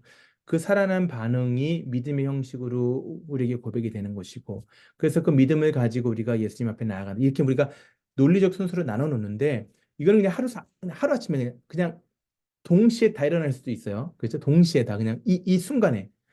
그리고 뭐 우리가 모르는 부분이지만은 오랜 시간 이게 천천히 그 영혼이 하나님 앞에 이게 반응해 나가는 과정이 이건 아무도 모릅니다. 아무도 몰라요. 그러나 논리적인 순서로 이야기를 하자면 성령께서 우리 안에 먼저 찾아오시는 것이 먼저가 돼야 돼요. 그때 성령이 우리 안에 계시는 것이죠. 그렇죠? 그래서 우리가 믿을 때 성령의 세례라는 표현도 있고요. 성령이 충만한 표현이 있잖아요. 성령의 세례는 단회적이라고 한 번 받는 것. 성령이 찾아오시는 것을 말합니다. 어, 그 성령이 찾아오시는 것. 그래서 모든 믿는 자들은요, 성령의 세례를 받았다. 그러니까 성령께서 찾아오셨기 때문에 믿음으로 고백하는 거예요. 성령이 찾아오셨기 때문에. 다시 말하면 성령으로 우리가 다시 거듭났기 때문에. 영혼이 죽었다가 살아났기 때문이에요. 그래서 성령이 세례를 받은 자들이 성령이 세례를 한번 받으면 성령이 우리에게 찾아오시면 그 성령은 떠나지 않아요. 근데 이제 어떤 상황이 발생할 수 있냐면 예수님한테 꼼짝 마 이런 걸 할 수 있어요 우리가 그렇죠? 그래서 예수님 우리 집에 계시는데 예수님 아무것도 하지 마세요. 성령님 아무것도 하지 마세요. 그냥 계세요. 그냥 가만히 서 계세요. 뭐 이렇게 하는 거 있잖아요. 하나님 우리가 그렇게 대하게 되면요 성령이 계시지만 성령 충만함이 없기 때문에 우리가 우리 마음대로 사는 거예요. 그쵸? 그게 문제입니다. 그래서 성령이 우리 안에 한번 찾아오시면 성령은 들락거리시는 분이 아닙니다. 들어왔다가 나왔다가 들어왔다가 나갔다가 아니에요. 그런 의미에서 한번 구원을 받았다라고 표현하는 것은 영원하다라고 보는 관점이에요. 성령이 찾아오시면 성령이 우리 안에 함께 내주하시고 그 성령으로 인하여서 우리가 믿음을 갖게 되고 그 믿음으로 신앙의 고백을 하게 되고 우리가 그리스도인으로서 이제 삶을 살아가게 되는 거예요. 그래서 그게 성령 세례를 받으면 그 사건이 다 일어나는 것인데 성령 충만함은 무엇입니까? 성령 충만함은 방에 계신 예수님께 나의 모든 것을 다 드리는 거예요. 예수님, 이 방에서 예수님 원하시면요. 이 더러운 가구 갖다 버리세요. 페인트 색깔 마음에 안 드세요? 오케이, 페인트 마음대로 다 칠하세요. 다 할 수 있도록 드리는 거예요. 열쇠만 드리고 방에 들어와 가지고 꼼짝 마세요가 아닙니다. 이 성령 충만함은 그래서 반복적으로 우리 삶의 평생 동안 계속 일어납니다. 그 어떤 때는 또 우리가 주님 앞에 우리 거 다 드렸잖아요. 그랬다가 또 기분 나빠지면 또 다 뺏어오고 막 이게 이제 왔다 갔다 합니다. 그래서 이제 우리가 이것을 성령 충만을 유지해 나가는 게 중요하다라고 볼 수 있는 거죠. 성령 충만의 방법이 딱 하나로 정해진 것은 없습니다. 그러나 이런 간구하는 것, 가난한 마음으로 성령 충만함을 구하라라고 얘기하죠. 성령 충만함을 구하라라는 거예요. 예, 기도하고 사모함으로 나아가라는 것이에요. 그러면 하나님께서 우리에게 성령 충만함을 주시겠다고 약속하셨습니다. 지금 기도하면 100% 되느냐, 아니냐, 이런 문제로 우리가 다룰 거는 아니에요. 타픽이, 그쵸? 간구하라라는 것은 하나님께서 그렇게 하기를 기뻐하신다는 것이고, 사모함을 가지고 포기하지 말라라는 의미입니다. 그렇게 했을 때 하나님께서 우리에게 성령의 충만함을 주신다라는 거예요. 근데 반복해서 말씀드리지만 성령의 충만함이 나의 감정의 변화 또는 어떤 나의 어떤 이런 그 어떤 상황의 변화, 어떤 신비로운 체험 이걸로 얘기하게 되면요 실망스러워요. 근데 그게 아니거든요. 성령 충만함이 말씀의 충만함이고 말씀의 충만함이 예수의 충만함이라면요 우리는 멀쩡한 이성적인 상태에서 불 다 끄고 촛불 켜지 않아도 환한 태양빛 밑에서도 우리는 성령 충만함을 받을 수 있어요. 말씀으로 마음이 가득 채워지고 예수 그리스도로 마음이 채워지는 것을 경험할 수 있다라는 것이죠. 그래서 그 가난한 심령을 가지고 나아가는 것. 또 하나는 회개하는 것. 회개는 뭐냐면요. 방에서 꼼짝마 했던 예수님에게 하나님 잘못했어요. 죄송해요. 이거 다 주님 것인데 제가 잠시 착각했네요. 제 건 줄 알았어요. 라고 생각하면서 다시 한 번 더 하나님 다 드립니다. 주님 마음껏 저의 삶을 사용해 주세요. 이 회개의 원리죠. 그렇죠? 돌아서는 것. 깨끗한 마음으로 주님 앞에 이제 드리는 것. 또 하나는 이제 전적인 이제 위탁이죠. 그렇죠? 위탁하는 것입니다. 육신의 소욕을 버리고 성령의 도우심을 바라면서 하나님, 하나님의 생각이 늘 옳습니다.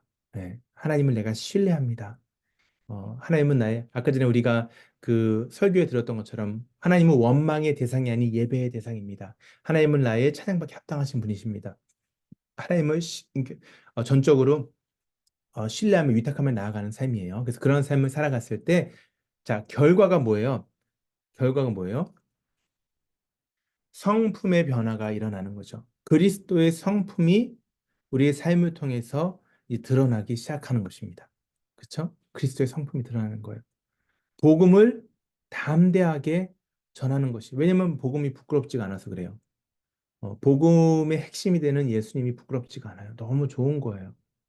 여러분들 뭐 좋은 드라마, 재밌는 거, 영화 이런 거 우리가 맛집 뭐 정말 거품 물고 소개하지 않습니까?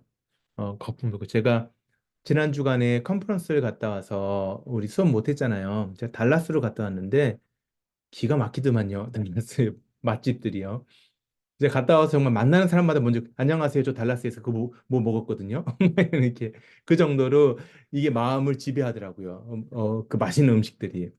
성령 충만하면요. 복음이 그렇게 돼야 돼. 만나는 사람마다 안녕하세요. 그런데 혹시 아세요? 이 복음 들어보셨어요? 이거 진짜 대박입니다. 이게 돼야 됩니다. 예. 그게 성령 충만의 역사입니다.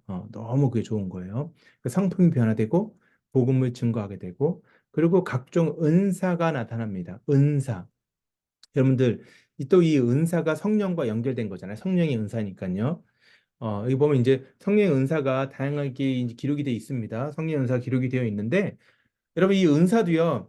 그냥 뭐 이게 뭐다 이게 뭐 그거를 하나하나 정의한 게보다는요. 하나만 말씀을 드리자면요. 성경에 기록된 모든 은사입니다. 모든 은사는요. 공동체를 위한 것이었습니다. 그게 중요한 거예요. 성령에 기록된 여기 있는 예언, 성김, 가르침, 위로, 구제, 뭐 다스림, 뭐 긍휼 모든 것들은요. 교회를 세우고 교회 안에서 공동체가 풍성해질 수 있도록 주신 것이지 각자에게 주신 개인기가 아닙니다. 개인기가 아니에요. 네. 그래서 이거는 공동체 안에서 은사가 드러났을 때는요, 공동체가 하나가 되고 그 안에서 아름다운 열매가 가득해져야 됩니다. 성령께서 그것을 주신 것. 성령이 이제 능력이기 때문에 두나미스라는 파워, 다이너마이트의 원어거든요. 두나미스. 그 성령의 능력을 받아라 했을 때 그 능력이거든요.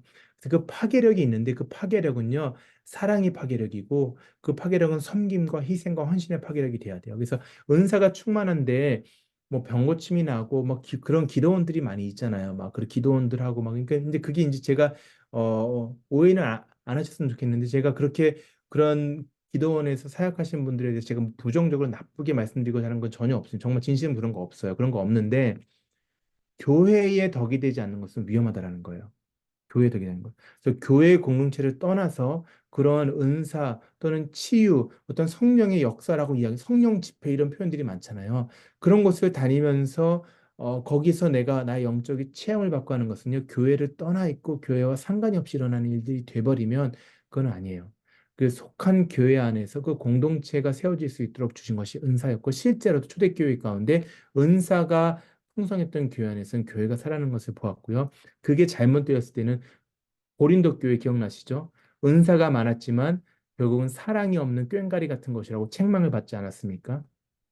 그런 것처럼 교회에 덕이 안 되는 것은 잘못된 은사고 그거는 성경적이라고 볼 수가 없다라는 것을 여러분 기억하시면 좋겠습니다.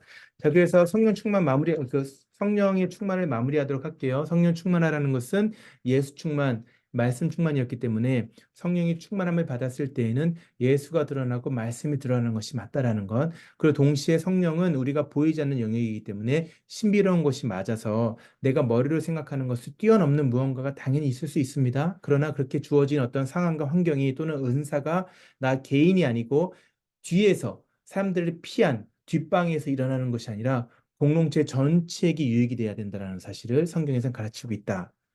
정리해 볼 수 있겠습니다.